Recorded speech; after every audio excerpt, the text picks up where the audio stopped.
வாழ்க வளமுடன். அன்பானவர்களே, தற்பொழுது நமது உலக சமுதாய சேவா சங்கத்தின் மதிப்பிற்கும் மரியாதைக்கும் உரிய பேராசிரியர் அருள்நிதி பேராசிரியர் டாக்டர் ஜஹீரா பர்வீன் அம்மா அவர்கள் நம்முடன் இணைந்துள்ளார்கள். அம்மாவின் உரைக்கு முன்னதாக அம்மாவை பற்றி அறிமுகப்படுத்துவதில் பெருமை கொள்கிறோம்.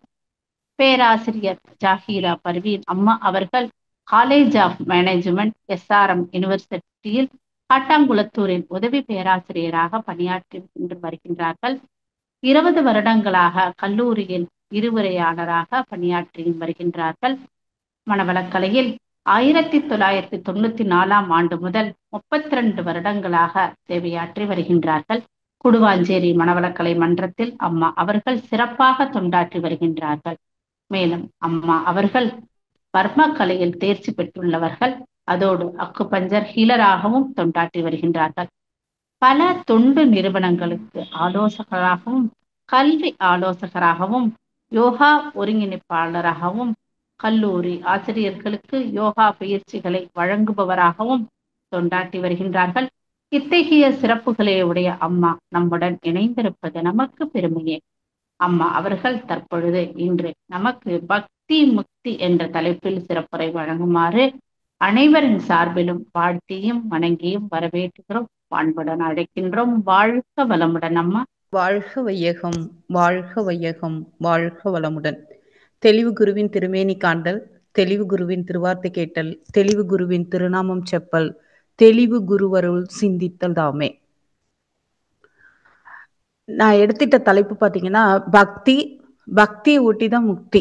அதனாலதான் பக்தியை சூதானமான்னு சொல்லுவாங்க. சூது பிளஸ் ஞானம், எல்லாத்தையுமே ஞானத்தோட ஒப்பிடும்போது சூதானமா இருக்கணும் அப்படின்னு சொல்லும்போது ஞானத்தை சூதோட ஒப்பிட்டு சொல்லியிருக்காங்க. அப்ப பக்தி அப்படிங்கிறது என்னன்னு ஃபர்ஸ்ட் பார்க்கணும். அதுக்கு அடுத்தது அதோட உச்சக்கட்ட நிலை, லாஸ்டா அடையிறது முக்தி. மகர்ஷி அதை ஞானம்னு வச்சிருக்காங்க. நமக்கு சமயங்கள் அப்படின்னு பார்க்கும்போது எல்லா சமயங்கள்லையும் பக்தியை பத்தி சொல்லியிருக்காங்க. பயஸ் அப்படின்னு சொல்லுவாங்க இங்கிலீஷ்ல. அப்போ இஸ்லாமிய மார்க்கமா இருக்கட்டும், இல்ல கிறிஸ்துவ மார்க்கமா இருக்கட்டும், இந்து மார்க்கம், நம்மளோட எந்த மார்க்கமா இருந்தாலும், எந்த சமயங்களா இருந்தாலும் அதுல பக்தியை பத்தி சொல்லியிருக்காங்க. நம்ம ரிலீஜியன் அப்படிங்கும்போது ஹிந்து அப்படின்னு வச்சிருக்கோம். இந்து குஷ் மலைக்கு எந்தண்டா இருக்கிறதுனால ஹிந்துஸ் அப்படின்னு சொல்லுவாங்க. அதுல 6 சமயங்கள் சொல்லப்படுது. சைவம், வைணவம், சாக்தம், கௌமாரம், கானாபத்தியம். அதுக்கு இது மாதிரி ஒவ்வொரு சௌரம். இப்ப சிவனை மட்டும் வச்சு வழிபடுறதுன்னா சைவம் அப்படின்னு சொல்லுவாங்க. அது அசையாதது, எதுவுமே இல்லாம அப்படியே பரசிவமா இருக்கும், அது சைவம்னு பேரு. அதுக்கு சாக்தம் அப்படின்னா சக்தி வழிபாடு அப்படின்னு பேரு. அதை சக்திங்கிறத நம்ம பெண்ணா வச்சிருக்கோம். அது கைனட்டிக் எனர்ஜி. சிவம் அப்படிங்கிறது பொட்டன்ஷியல் எனர்ஜி, இது கைனட்டிக் எனர்ஜி. அதனால இதுக்கு பேரு சாக்தம், சக்தி வழிபாடு. அதுக்கு அடுத்தது 3வது வைணவம். எப்படி சங்கு சக்கரம்லாம் தோன்றுச்சோ அதனால அது வைணவம்னு பேரு. அதனாலதான் பெருமாளை வச்சிருக்கோம். அடுத்தது கானாபத்தியம். கானாபத்தியம் அப்படிங்கிறது 5 அடக்கி நம்ம எப்படி இறைநிலையை உணரணுங்கிறதுக்காக கணபதி அப்படிங்கிறத வச்சிருக்கோம். அது கானாபத்தியம். கௌரம் அப்படின்னு சொல்லணும், கௌமாரம் அப்படின்னு சொன்னா அது முருகனை பத்தி வழிபாடு. காந்தம் ஃபுல்லா எப்படி 5 அடக்கி மனம்ங்கிறத உணர்ந்து நம்ம ஜீவகாந்தம் மான்காந்தம் எல்லாம் உணரணும் அப்படிங்கிறதுக்காக வச்சது கௌமாரம். 18 வால்யூம்ஸ்ன்னு சொல்லுவாங்க கந்தபுராணம்.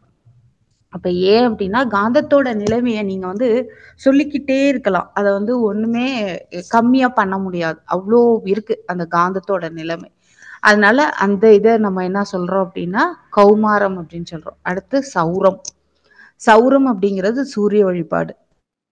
இது எல்லாமே மக்களோட வாழ்க்கையை ஒட்டி மக்களுக்காக அப்படியே பிரிச்சு கொடுத்துருக்காங்க. இப்ப பக்தி அப்படிங்கிறத நம்ம எப்படி சைவ சித்தாந்தத்துல சொல்றாங்க அப்படின்னு பாத்தீங்கன்னா சரியை, கிரியை, யோகம், ஞானம் அப்படின்னு பிரிக்கிறாங்க. சரியை அப்படின்னா உடலால உழைக்கிறது, பக்தியோட இருக்கிறது, டெய்லி போய் சாமி கும்பிடுறது, அதுக்கடுத்து பூ தொடுத்து கொடுக்கறது, நந்தவனத்தை சுத்தப்படுத்துறது, உழவார பணியெல்லாம் பண்றது, எவ்வளவு உடலால முடியுமோ அது எல்லாம் செய்யறதுக்கு பேரு சரியை அப்படின்னு பேரு. கிரியை அப்படின்னா மனதாலும் வாயாலும் தொண்டு செய்வது அப்படின்னு சொல்றாங்க. மனதாலும் வாயாலும் தொண்டு செய்வது அப்படின்னா என்ன? நம்ம வந்து மனசுக்குள்ளேயே ஒரு மந்திரத்தை எடுத்து சொல்றது, அதை உரு போடுறது, அந்த மாதிரி இருக்கிறதுக்கு கிரியைன்னு பேரு. இதை 4 விதமா பிரிக்கிறாங்க. எப்படின்னா, வாய் விட்டு இப்ப சிவாய நம அப்படின்னு சொல்லிட்டே இருக்கோம்னு வச்சுக்கோங்களேன், ஒரு 108 தடவை. அதுக்கு பேர் வைகாரின்னு பேரு. அதையே மனசுக்குள்ள முணுமுணுப்பா சொல்றோம், சிவாய நம சிவாய நம அப்படின்னு சொல்றோம் அப்படின்னா, அதுக்கு பேரு மத்தியமான்னு பேரு. நீங்க சிவாய நம அப்படின்னு நினைக்கிறோம்னு வச்சுக்கோங்க, அதுக்கு பேரு பஷ்யந்தின்னு பேரு. அதுக்கு அடுத்தது அதுவாவே நம்ம மாறிடுறது. எப்படி இதுலேருந்து பேரீக்க மண்டலத்திலேருந்து சுத்தவெளிக்கு போய் சுத்தவெளி தான் சிவம் அப்படின்னு நினைச்சு அதோட ஒன்றி போயிட்டோம் அப்படின்னா, அதுக்கு பேரு பரா அப்படின்னு பேரு. அப்ப எதுலேருந்து வரோம்? ஒரு தடவை வைகாரி 108 தடவை சொன்னீங்க அப்படின்னா, அந்த 108 தடவை சொல்றதுக்கு பலன் இருக்கும், பவர் இல்லாம போயிடாது. ஆனா நீங்க ஒரு தடவை மத்தியமா சொன்னீங்க அப்படின்னா, அது எத்தனை தடவை? 2 தடவை மத்திய இது சொன்னதுக்கு ஈக்குவல். 108 × 108 பெருக்கிக்கணும். அப்ப அதுக்கு அடுத்து பஷ்யந்தி அப்படின்னா, அது ஒரு தடவை இது சொல்றதுக்கு ஈக்குவல். மத்தியமா சொல்றதுக்கு ஈக்குவல் பஷ்யந்தி. அப்ப 108 × 108 × 108 பெருக்கணும். இதே அதுவா நினைச்சிட்டோம் அப்படின்னு வச்சுக்கோங்களேன், ஒரு தடவை பரா ஈக்குவல் டு ஒரு தடவை பரா 108 தடவை ஒரு மந்திரத்தை நினைச்சோம் அப்படின்னா, அது எத்தனை தடவை சொன்னதுக்கு ஈக்குவல் மனசால? 108 தடவை பஷ்யந்தி சொன்னதுக்கு ஈக்குவல், இன்னொரு 108 தடவை மத்தியமா சொன்னதுக்கு ஈக்குவல். இப்படி கால்குலேட் பண்ணிக்கோங்க. ஒரு ஃபார்முலாவா அதை நம்ம சொல்லலாம். எப்படின்னா, ஃபர்ஸ்ட் நம்ம வாய் விட்டு சொல்றதுக்கு பேரு என்னன்னு சொல்றோம்? வைகாரி. அதுக்கு பேரு. அந்த வைகாரிக்கு அடுத்தது மனசால நினைக்கிறது, அதாவது முணுமுணுப்பா சொல்றதுக்கு பேரு மத்தியமான்னு பேரு. மனசால நினைச்சிங்க அப்படின்னா பேர் பஷ்யந்தின்னு பேரு. அதுக்கு அடுத்தது மனசுக்குள்ளேயே அதுவாவே நம்ம மாறிடுறோம் இல்லையா, ஒன்றி போயிடுறோம் இல்லையா, அதுக்கு பேரு பரா அப்படின்னு பேரு. அப்ப இதெல்லாம் வச்சுட்டு இருக்குதான் கிரியை மார்க்கம் தான் இது. கிரியை இதுல எல்லாத்தையும். அதுக்கு அடுத்தது யோகம். நம்மளோட கர்மேந்திரியம், ஞானேந்திரியம், அந்த அந்த கரணங்கள்லாம் இருக்கு இல்லையா, அதையெல்லாம் ஒடுக்கி இறை வழிபடுறது, அதுக்கு பேரு யோகம்னு பேரு. அதனாலதான் நம்ம அஷ்டாங்க யோகம்னு கொண்டு வந்து திருமூலர் இல்ல இந்த பக்கத்துல இவர் எல்லா பதஞ்சலி எல்லாரும் சேர்ந்து இயமம், நியமம், ஆசனம், பிராணாயாமம், பிரத்யாகாரம், தாரணை, தியானம், சமாதி அப்படின்னு ஒரு 8 நிலையை கொண்டு வந்தாங்க. மகர்ஷி இதையும் அழகா நமக்கு என்ன பிரிச்சிருக்காங்க அப்படின்னா, எப்படி யோகத்துல வந்து அதுலேயும் 4 விதமான யோகம் இருக்கு. கர்ம யோகம், பக்தி யோகம், ராஜயோகம், ஞான யோகம். இப்ப கர்ம யோகம் அப்படின்னா கடனை வெறும் கடனை மட்டும் செய்யறது, நம்மளோட கடமைகளை செய்யறது, அதான் கடன் சொன்னேன். அப்ப நம்மளோட கடமைகளை செஞ்சு கடமைகளுக்கு வந்து எந்த பலனும் எதிர்பார்க்காம, நான் என்னவா இருக்கேன், எனக்கு ஏன் இது மாதிரிலாம் நடக்குது, நான் இதை செய்யறேன் அதை செய்யறேன்னு எந்தவித யோசனையும் இல்லாம நம்ம பாட்டுக்கு செய்யறது. இதை ஏற்கனவே விவேகானந்தர் கதையில வந்து சொல்லியிருக்கோம். ஒரு புட்சர், அதாவது அவர் வந்து ஆடு வெட்டி விற்கிறவரு, அந்த கடைக்கு வந்து ஒருத்தரை அனுப்புறாரு. ஒருத்தர், நீ போய் அவனை பாரு, அவன் எப்படி கடமையில இருக்கான்னு நீ தெரிஞ்சுக்கோ அப்படின்னு. அவர் வந்தோடனே அவர் கேட்டாரு, அந்த முனிவர் அனுப்புனாரா அப்படின்னு. ஆமா அப்படின்னு சொல்றாரு. நில்லுங்க அப்படின்னு சொல்லிட்டு அவர் கடை வேலையெல்லாம் முடிக்கிறாரு. முடிச்சுட்டு வீட்டுக்கு போறாரு. அம்மா அப்பா பெட் ரிட்டர்ன், அவங்கள தூக்கி தொடச்சி எல்லாம் பண்ணி அவங்களுக்கு சாப்பாடு விட்டு எல்லாம் செய்யறாரு. அதுக்கப்புறம் அவருக்குள்ள கடமைகள்லாம் செய்யறாரு. இவர் வந்தவருக்கு புரிஞ்சு போச்சு, இவர் வந்து எல்லா கடமையும் செஞ்சுட்டாரு, இவர் கடமை செய்யறதுலதான் முக்கியமா இருக்காரு அப்படின்னு நினைச்சிட்டு அவர் திரும்பி போயிடுறாரு. அப்போ நமக்கு என்ன தெரியணும் அப்படின்னா, நம்ம எந்த வேலை வீட்டுல இருந்தாலும் ஆபீஸ்ல இருந்தாலும் என்ன வேலை செய்யணுமோ அதை முடிக்கணும். இதெல்லாம் தான் முக்கியம். நான் வந்து மன்றத்துக்கு வர்றேங்கிறதுனால வீட்டை பாதியில விட்டுட்டோ, மன்றத்துக்கு வீட்டுல இருக்கிறத மன்றத்துல போயோ, மன்றத்துல உள்ளது வீட்டுல போயோ செய்யக்கூடாது. அப்போ ஒன்னால ஒண்ணு கெடக்கூடாது அப்படின்னு மகர்ஷி சொல்லியிருக்காங்க. அந்த லெவலுக்கு நம்ம கொண்டு வர்றதுக்கு பழைக்கணும். ஆனா இதுக்கெல்லாம் நம்மளோட வினைகள், நல்வினை தீவினைன்னு 2 இருக்கு. நம்ம வந்து சஞ்சீத கர்மம், பிராரத்த கர்மம், அந்த 2 கர்மமும் நமக்கு நல்லா இருந்தது அப்படின்னா நம்மளோட வாழ்க்கை நல்லா இருக்கும். நீங்க தவம் பண்ண அது மாறிடும். யார்கிட்டையுமே கேட்க வேண்டாம். நம்ம வரும்போது 5 நிமிஷம் பண்ணுவோம், 10 நிமிஷம் பண்ணுவோம், அப்படி பண்ணிட்டே இருப்போம். இது எல்லாமே யோக மார்க்கத்துல. இது கர்ம வினை, கர்ம யோகம். பக்தி யோகம், இந்த பக்தி யோகத்துல தான் நான் சொன்னேன், சரியை, கிரியை, யோகம், ஞானம் அப்படின்னு 3ஆ பிரிச்சு, அதாவது 4ஆ பிரிச்சிருக்காங்க. இந்த சரியை, கிரியை, யோகம் அப்படிங்கிறதுக்கு வந்து சரியை அப்படிங்கிறது என்ன மார்க்கம் அப்படின்னு சொல்றாங்கன்னு பாத்தீங்கன்னா தாச மார்க்கம். எப்படி தாச மார்க்கம், கடவுள் நீதான், உன்னோட அடிமைனா. நீங்க நிறைய வைணவத்துல எல்லாம் பாத்தீங்கன்னா அடியேன் தாசானுதாசன் அப்படின்னு சொல்லுவாங்க. தாசானுதாசன் அப்படின்னா ராமானுஜர் தான் தாசன், அவருக்கு நான் தாசன், அதனால தாசானுதாசன் அப்படின்னு சொல்லுவாங்க. கடவுளை வந்து பெரிய எஜமானாவும் நான் உனக்கு அடிமையாவும் வச்சிருக்கேன் அப்படின்னு சொல்றது ஃபுல்லா சரியே. இதுல என்ன பண்றோம், உடலால உழைக்கிறது, உழவார பணி செய்யறது, இதெல்லாம் இந்த சரியை மார்க்கத்துல இருக்கு. அடுத்தது கிரியை, சற்புத்திர மார்க்கம். எனக்கு வந்து கடவுள் அப்பா, நான் வந்து அம்மா, எனக்கு வந்து நீ தான் செஞ்சாகணும் அப்படின்னு சொல்லிட்டு அப்படி நினைக்கிறது சர்புத்திர மார்க்கம். அது அந்த சர்புத்திர மார்க்கத்துல வந்து இங்க என்னோட ஊர் சிதம்பரம், நான் நிறைய டைம் சொல்லியிருக்கேன், அன்னம் பரிபாலிக்கும் தெல்லை சிற்றம்பலம் சொல்லுவாங்க. அப்போ அதுல வந்து நடராஜர் பத்துன்னு ஒண்ணு உண்டு, சிறுமணவை முனுசாமி. அந்த திருவள்ளூர் பக்கத்துல இருந்து ஒருத்தர் இங்கே நடராஜருக்கு பாட்டு எழுதியிருக்கார். அந்த பாட்டெல்லாம் படிச்சோன்னு வச்சுக்கோங்க, நீ உனக்கு காது செவிடா, உனக்கு கேட்காதா, நான் சொல்றது உனக்கு புரியாதா, நீ இப்படிதான் இருப்பியா, உனக்கு என்ன அந்த நான் ஆனா சொல்லுவாரு, உடலொன்ற கும்பிக்கு உணவென்ற உயிரை இரையாக்கி உண்டுண்டு உறங்குவதை அன்றி நான் ஒன்றும் அறிகிலேனே அப்படின்னு. எனக்கு சாப்பிட்டு தூங்குறத தவிர எதுவும் தெரியாது, உனக்கு தான் எல்லாம் தெரியும், உனக்கு 2 பிள்ளை மட்டும் இல்ல, எல்லாரையும் சேர்த்து நீ தான் பாத்துக்கணும் அப்படின்னு சொல்லுவாரு. அதாவது சுந்தரர் தான் வன் தொண்டர்னு சொல்லுவாங்க. அப்ப சமயக்குறவர் 4 வரல, இவர் அதுக்கு மேல எல்லாமே உனக்கு வந்து உன்னோட தாபமா சாபமா இதெல்லாம் வந்து நான் எதுக்கு அழுகுறது அப்படின்லாம் கேட்டு, நீங்க டைம் கிடைக்கும் போது அந்த பாட்டை எடுத்து சும்மா படிங்க, யூடியூப்ல போட்டிங்கனாலே வரும்.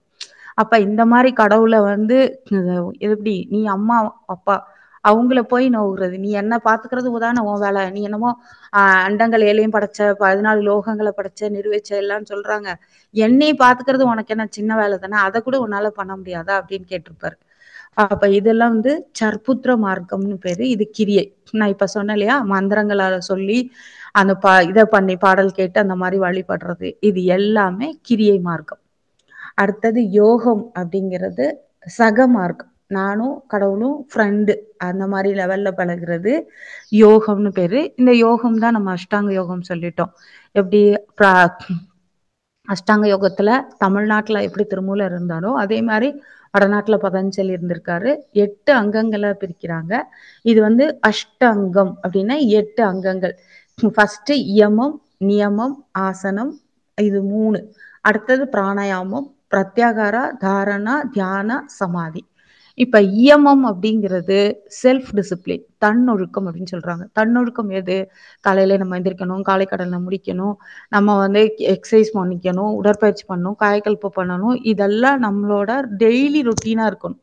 எப்படி பல் வளர்க்குறோமோ, குளிக்கிறோமோ, சாப்பிட்றோமோ அதே மாதிரி தவம் பண்ணாம சாப்பிடக்கூடாது, எக்ஸசைஸ் பண்ணாம சாப்பிடக்கூடாது அப்படின்னு நமக்குள்ள ஒரு சங்கல்பம் இருக்கணும், நமக்குள்ள ஒரு கட்டுப்பாடு இருக்கணும், அதை வச்சுக்கணும். எனக்கு தெரிஞ்ச ஃப்ரெண்டெல்லாம் என்ன சொல்லுவாங்கன்னா, நான் காலையில சஷ்டி படிக்காம சாப்பிட மாட்டேன், நான் காலையில நடராஜா பார்க்காம சாப்பிட மாட்டேன் இப்படின்னு அவங்களுக்குள்ள ஒரு கொள்கை வச்சிருப்பாங்க. அந்த கொள்கை தப்பு ரைட் எல்லாம் சொல்றதுக்கு இல்லை, அவங்களுக்கு ஒரு டிசிப்ளின் ஃபாலோ பண்றாங்க. இதுக்கு பேர் செல்ஃப் டிசிப்ளின் பேரு, தன்னொழுக்கம் அப்படின்னு பேரு. இதையே நீங்க வந்து சமுதாய ஒழுக்கம் அப்படிங்கிறாங்க. இயமம், நியமம், எல்லாருமே செல்ஃப் டிசிப்ளினா இருந்துட்டாங்கன்னு வச்சுக்கோங்க, பொய் சொல்லக்கூடாது, திருடக்கூடாது, அஹிம்சையா இருக்கணும், ஹோலி புக்ஸை படிக்கணும், பிரம்மச்சரியத்தை கடைபிடிக்கணும், இதெல்லாம் ரூல்ஸ் இருக்கும். இந்த ரூல்ஸ் எல்லாரும் ஃபாலோ பண்ணா அது இயமம். எல்லாரும் சேர்ந்து ஃபாலோ, அதாவது தனி மனிதன் ஒவ்வொருத்தரா ஃபாலோ பண்ணி ஒரு சமுதாயம் ஃபுல்லா அந்த மாதிரி மாறிடுச்சுன்னா நியமம். கொள்வாரும் இல்லை இங்கு கொடுப்பாரும் இல்லை அப்படின்னு சொல்லுவோம் புறநானூறு. யாருமே கொடுக்கறதுக்கு, அதாவது வாங்குறதுக்கு ஆள் இல்லாதனால கொடுக்கறதுக்கு ஆள் இல்லை, எல்லாரும் நிறைஞ்சிருக்காங்க அப்படின்னு. அந்த மாதிரி ஒரு உலகமா மாறிடும் அப்படின்னு சொல்றாங்க. இயமம், நியமம், ஆசனம். நான் ஆல்ரெடி சொல்லியிருக்கேன், மறுபடியும் ரிப்பீட் பண்றேன். 84 லட்சம் ஜீவராசிகள் இருக்கு, 84 லட்சம் ஆசனங்கள் இருக்கு. நம்ம எப்படி அதை பிரிச்சிருக்கோம் அப்படின்னா, மெடிடேட்டிவ் போச்சர், கல்டிவேட்டிவ் போச்சர், ரிலாக்ஸேட்டிவ் போச்சர். தியானம் பண்றதுக்குன்னு சில முறை, உடம்ப கட்டமைக்கிறதுக்குன்னு சில முறை, ரிலாக்ஸேஷன் தளர்த்துறதுக்குன்னு ஒரு முறை. இப்ப இந்த 3 முறையா தான் பிரிச்சிருக்காங்க. இந்த 64 லட்சம் ஜீவராசிகள்ல 20 லட்சம் ஜீவராசிகள் தாவரங்கள். இந்த 20 லட்சம் தாவரங்களும் மிச்சம் இருக்கிற 84ல 20 போக 64, 64 லட்சம் உயிரினங்களும் இந்த 20 லட்சம் தாவரத்தை தான் நம்பி இருக்குது. அப்ப இதுல நமக்கு சில ஆசனங்கள் வரும். இது 3ம் உடலை கட்டமைக்கிறதுக்கு, எதாவது இயமம், நியமம், ஆசனம். இது 3 உடல் கட்டமைக்கிறதுக்கு. மகர்ஷி எப்படி சொல்லியிருக்காங்கன்னா, 5ல் அளவு முறை உடற்பயிற்சி இதோட அத கொண்டு வந்துருவாங்க.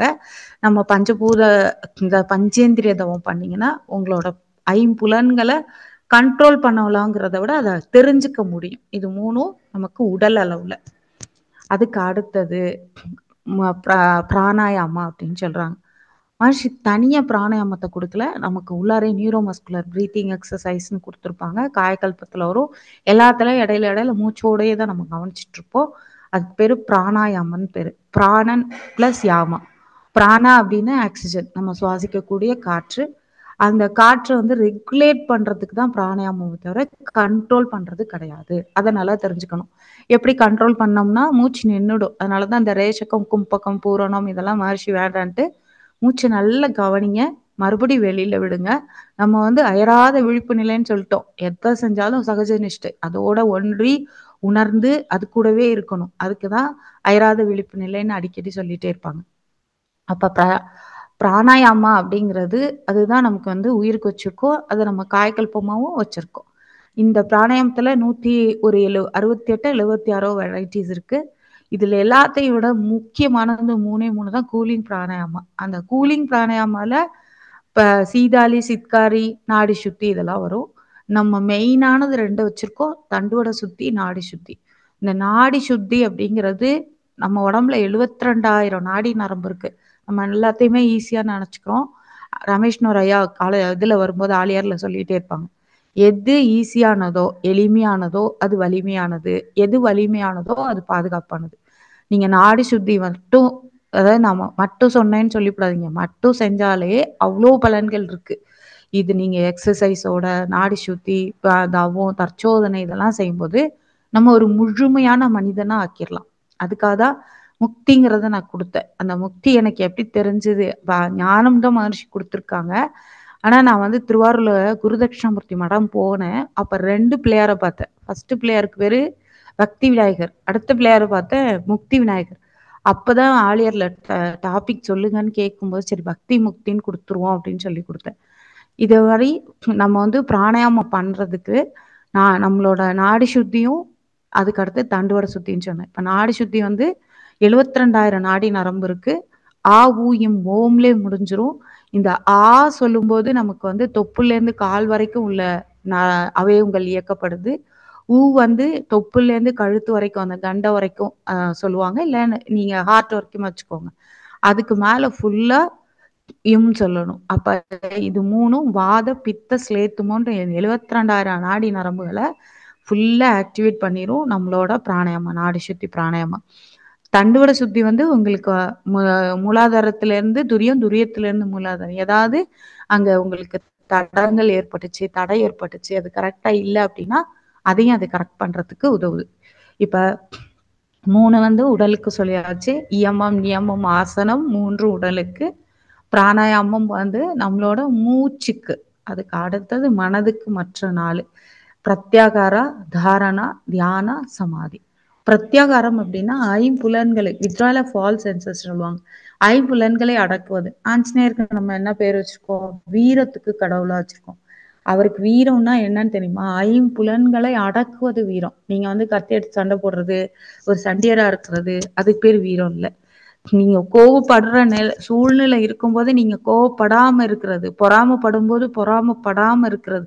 இந்த மாதிரி அருகுணங்கள் சொல்லியிருக்காங்க இல்லையா? பேராசை, சினம், கடும்பற்று, முறையற்ற பால் கவர்ச்சி, வஞ்சம், உயர்தல், மனப்பான்மை இதெல்லாம்.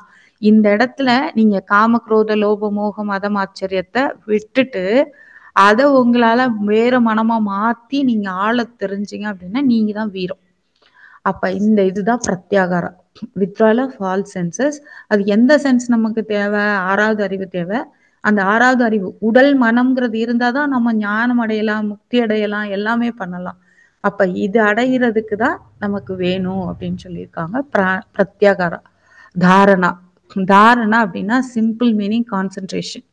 எப்படி ஒரே பொருளை நம்ம நினைச்சிட்டு இருந்தோம்னா எப்பொருளை, எச்செயலை, எக்குணத்தை அப்படின்னு மகர்ஷி ஒரு பாட்டு சொல்லியிருப்பாங்க இல்லையா? அப்ப அதே மாதிரி நம்ம மாறுவோம். எல்லாருக்குமே வந்து உட்கார்ந்தோனையுமே நம்ம வந்து ஒரு வாரம் எக்ஸசைஸ் சொல்லி கொடுத்துட்டு அதுக்கப்புறம் ஆகினி தீட்சை கொடுக்குறோம். தீட்சை ஆகினை ஓரளவுக்கு எல்லாருக்கும் வந்துடும். நம்ம வந்து அந்த இதில் புருவ மத்திய கவனிங்க அப்படின்னு சொல்றோம். ஐம்புலன்கள் வழியா அதை தொட்டு உணர்த்துறோம். ஸ்பர்ஷ தீட்சைன்னு பேரு. உடனே நம்ம யோசிப்போம், அந்த இடத்த உணர முடியும், கான்சென்ட்ரேட் வரும். அந்த கான்சென்ட்ரேஷன் எவ்வளவு நேரத்துக்கு தக்க வச்சுக்க முடியும், அதுவா எப்ப மாறுறது, அங்க கொஸ்டின் மார்க். அப்ப கான்சென்ட்ரேஷன் அப்படிங்கிறது மனம் ஒருமைப்படுதல் அப்படின்னு சொல்லிட்டாங்க. அதுக்கு அடுத்தது தியானம். இந்த தியானம் அப்படிங்கிறது நம்ம பண்றதெல்லாம் பயிற்சி தான். தவமே பண்ணணும் அப்படின்னா வள்ளலார் பண்ண மாதிரி 8 மணி நேரம் பண்ணணும், 7 மணி நேரம் பண்ணணும். அப்படியெல்லாம் இருந்தோம்னா அந்த தவத்துல நம்ம வந்து என்ன பண்ணுவோம், நிலைச்சு நிற்போம். அதுக்காக தான் நமக்கு ஆழ்நிலை தியானம்னு துரியாதீதத்தையும், அதுக்கப்புறம் 9 மய தவத்தையும் நமக்கு கொடுத்துட்டே இருக்காங்க. ஒவ்வொரு இதுலயுமே நீங்க உங்களோட அவயவங்கள் நீங்க 9 மையம் பண்றீங்க அப்படின்னா, நீங்க மனசால அந்த தியானத்துக்கு போகும்போது, இப்ப மூலாதாரம்னா நம்ம மூலாதாரத்தை இயக்குறோம், மூலாதாரம் இந்த இடத்துல இருக்கு, மூலாதாரத்தை ஆக்டிவேட் பண்ணியிருக்கோன்ற உணர்ந்து மூலாதாரத்துல மூச்சு எடுத்து மூலாதாரத்துல விடுறோங்கிறது நமக்கு தெரியணும். சுவாதிஷ்டானம் அப்படின்னா அந்த சுவாதிஷ்டானம் இங்க இருக்குன்னு தெரியணும். நம்ம வந்து கற்பனையா ஒரு பாவனையா தான் பண்றோம். அதை உருவகப்படுத்தி அந்த இடத்துல நம்ம நிக்கிறோம்னு ஒரு நிமிஷம் நினைச்சு அதுல தியானம் பண்ணணும். அப்ப இதெல்லாம் ஒரு தியானம் ஈக்குவல் டு 12 கான்சென்ட்ரேஷன் அப்படின்னு சொல்லுவாங்க. அப்ப கான்சென்ட்ரேஷன் நிலைச்சு நிக்க நிக்க நிக்க நிக்க தியானம் வந்து நம்ம பழகிடலாம் அப்படிங்கிறது தான். உங்களுக்கு வந்து உடல் வந்து வேதனை எடுக்கக்கூடாது. உடல் வேதனை எடுக்கக்கூடாதுங்கிறதுக்காக தான் மகர்ஷி என்ன பண்ணிட்டாங்க, உடற்பயிற்சி கொடுத்து, காயக்கல்ப பயிற்சி கொடுத்து, அதுக்கப்புறம் என்ன பண்ணியிருக்காங்க, தியானத்தை பண்ண வச்சிருக்கோம். நமக்கு 9 வகையான தியானங்கள் இருக்கு, அதெல்லாம் நமக்கு தெரியும். ஆனா நமக்கு வந்து ரொம்ப சிறப்பு வாய்ந்த தவம் அப்படிங்கிறது சாந்தி தான். நம்மளோட 2 இது உங்க மன்றம் என்ன சிறப்பு அப்படின்னு கேட்டா, வாழ்க வளமுடனும் சாந்தி தவம்னு சொல்லணும். ஒன்னொன்னத்தை எடுத்தா ஒன்னொன்னு ஆராய்ச்சி பண்ணிட்டே போலாம். அப்ப நீங்க சாந்தி தவம் பண்ணும்போது உடல் ஆற்றலாக மாற்றப்படுது தவாற்றல். அதுதான் ரொம்ப முக்கியம். இது யோகத்துல வரணும், தியானத்தை அதுதான். அடுத்தது சமாதி. ஆதியோடு சமமாறது சமாதி அப்படின்னு சொல்றாங்க. அப்ப இந்த இது எல்லாமே எதுல வருது, யோகத்துல வருது. இது சகமார்க்கம்னு பேரு. அடுத்தது ஞானம், அது சன்மார்க்கம். நம்ம ஞானம் தான் வந்து ராஜயோகத்துல வச்சிருக்கோம். நம்ம குண்டலினி சக்தியை இயக்கி அதன் மூலியமா ஞானம் அடைகிறோம். அப்ப பக்தி யோகத்துல 4 பக்தி கர்மயோகம் சொல்லியாச்சு. பக்தி யோகம் வந்து இது எல்லாமே அந்த வகைகளை நான் அடுத்து சொல்றேன். அதுக்கு அடுத்தது ராஜயோகம், அஷ்டாங்க யோகம் தான் அதுல இருக்கு. ஞான யோகம் அப்படிங்கிறது அதுக்கு வழிமுறையே கிடையாது. அப்படியே பக்த வீரா மாதிரியோ அது ஆண்டாள் மாதிரியோ நம்ம வந்து நினைச்சு நம்மளே ஒரு வழி கண்டுபிடிச்சு அப்படியே போயிட்டே இருக்கிறது. கரடு முரடான வழிகளா அது இருக்கும். அதுக்கு வந்து கரெக்டான பாதையை செட் பண்ணிட்டு யாரும் வைக்கல, இப்படிதான் பண்ணணும் அப்படின்னு சொல்லி தரல. உங்களுக்கு என்ன தோணுதோ அற வழியில தான், உடனே அப்படி இப்படி எல்லாம் கிடையாது. அதுக்குன்னு நல்ல முறைகள்ல தான் அதை வந்து செய்யணும் அப்படின்னு சொல்லியிருக்காங்க. இப்ப இந்த 4 மார்க்கமும் நமக்கு வந்து இருக்கு. 4 யோகங்களாவும் இதை நம்ம வச்சிருக்கோம். மெயினா சரியை கிரியை யோகம் ஞானம் அப்படிங்கிறது ரொம்ப ரொம்ப முக்கியம். இந்த சரியை கிரியை யோகம் ஞானத்துல ஞானம் வந்து சன்மார்க்கத்துல இருக்கு. இந்த 4 மார்க்கம் என்ன சொல்லியிருக்கோம் அப்படின்னா, சரியைங்கிறது தாச மார்க்கம், கிரியை அப்படிங்கிறது சற்புத்திர மார்க்கம், யோகம் அப்படிங்கிறது சக மார்க்கம், ஞானம் அப்படிங்கிறது சன்மார்க்கம். இந்த சன்மார்க்கம் தான் வள்ளலார் கொண்டு வந்த லாஸ்டா இருக்கும். இப்ப ஒரு பக்திய வந்து பிரகலாதனை வந்து அனுப்புறாங்க எங்க ஆசிரமத்துக்கு. அவன் போய் படிச்சுட்டு வர்றான். படிச்சுட்டு வந்தோடனையும் பிரகலாதன் வந்து அவங்க அப்பா ஹிரண்யகசிபு கேட்கிறாரு, எப்படி நீ படிச்ச, என்னென்னமாலாம் அந்த சொல்லி கொடுத்தாங்க அப்படின்னு சொல்லி ஒரு 9 வகையான பக்தி வகைகள் இருக்கு அப்படின்னு சொல்லிட்டு, டைப்ஸ் ஆஃப் பக்தி அத மாதிரிதான் இருக்கு அப்படின்னு. பக்தி அப்படின்னா என்னன்னு முதல்ல தெரிஞ்சுக்கணும். நம்ம ஆணவம் இல்லாம இறைநிலையை உணர்றது. அதாவது நம்ம அதை வந்து கடவுள்கிட்ட போறது, கோவிலா வச்சிருக்காங்க நமக்கு. அந்த மாதிரி போய் நம்ம வழிபட்டு எல்லாம் பண்றோம் இல்லையா, அதை வந்து பக்தின்னு வச்சிருக்காங்க. அதுல ஞானம் வந்துருச்சு அப்படின்னா அது சூப்பர். அதுல ஆணவம் வந்துருச்சு அப்படின்னா அது வேஸ்ட்.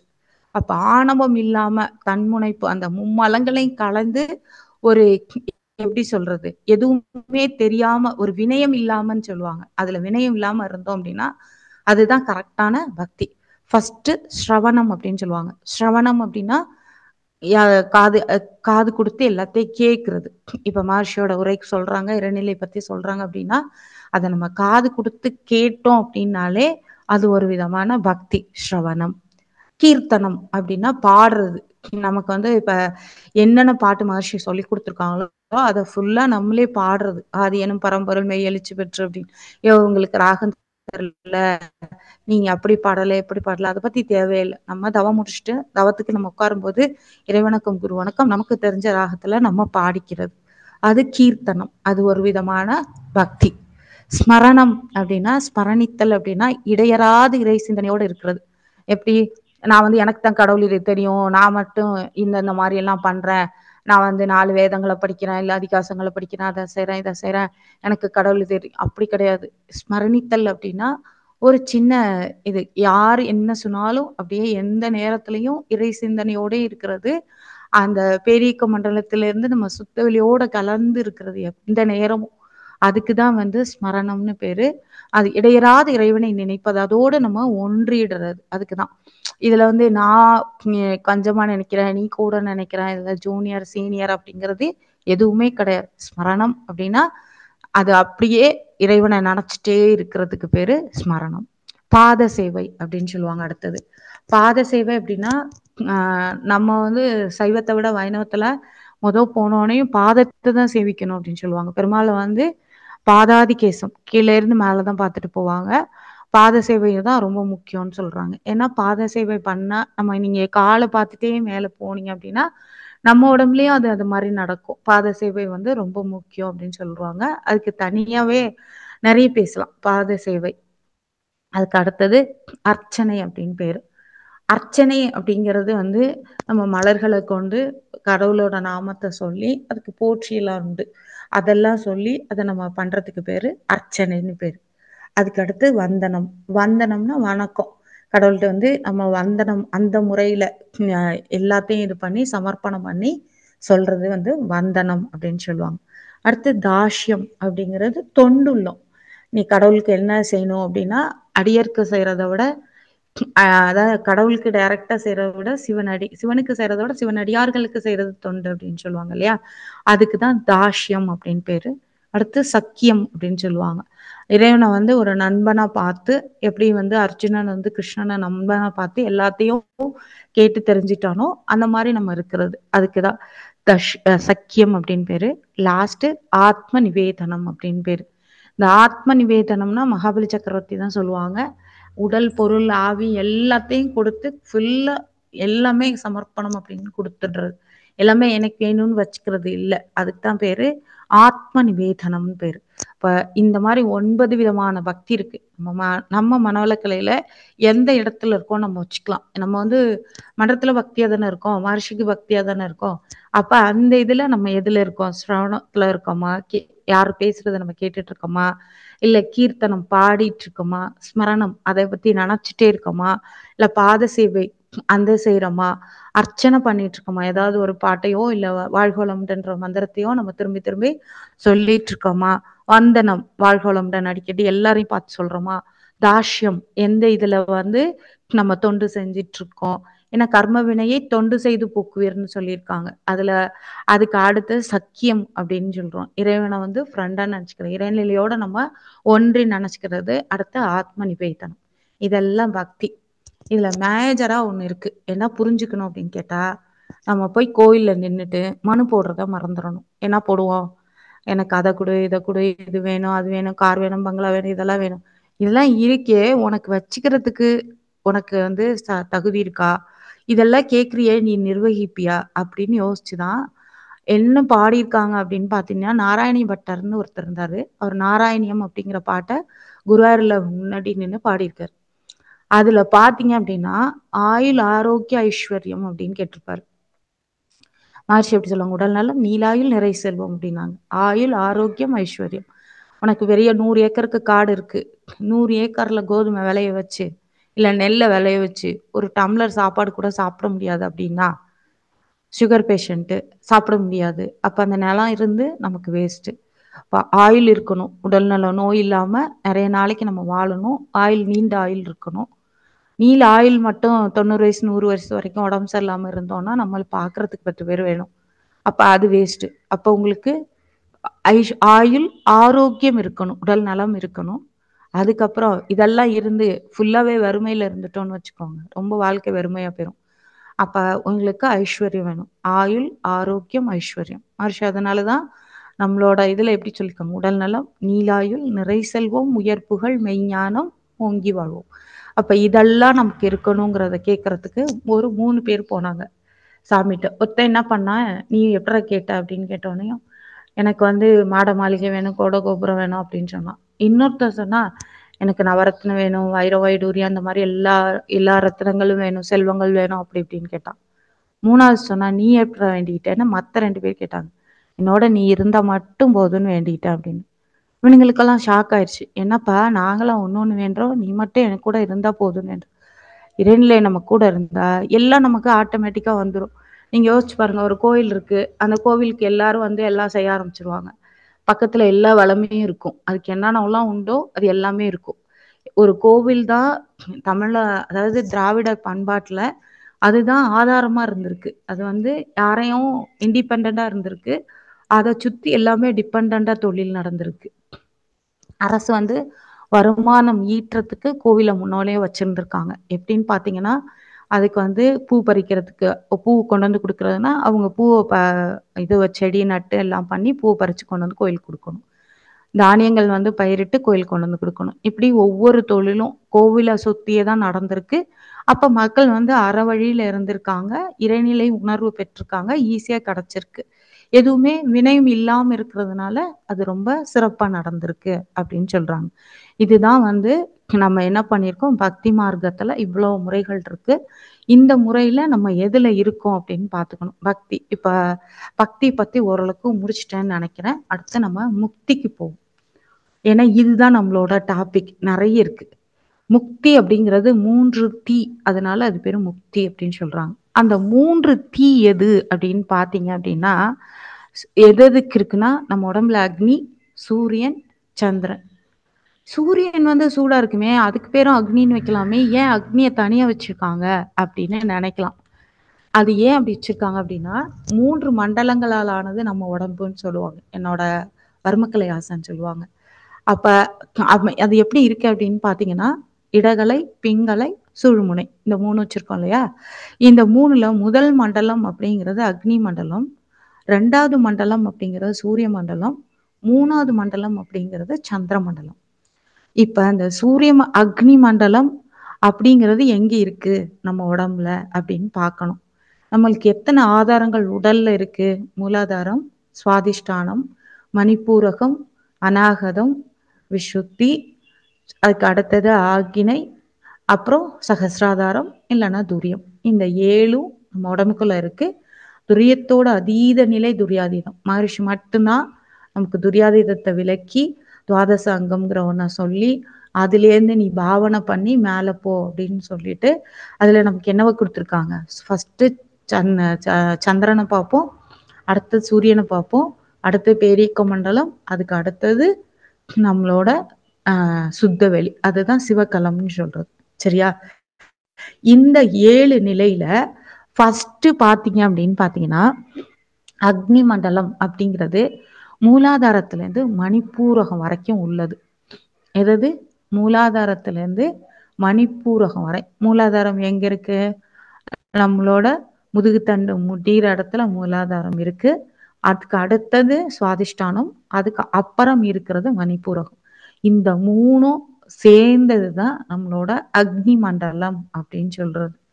நீங்க யோசிச்சு பாருங்க, எல்லா உஷ்ணமான வியாதியும் எதுல வரும்? வயிற்றுலதான் தொடங்கும். உஷ்ணம் வந்து வயிற்றுலதான் இருக்கும். ஜாஸ்தியா போச்சு உஷ்ணம் அப்படின்னா நமக்கு உடனே டிசென்ட்ரி ஆயிடும்.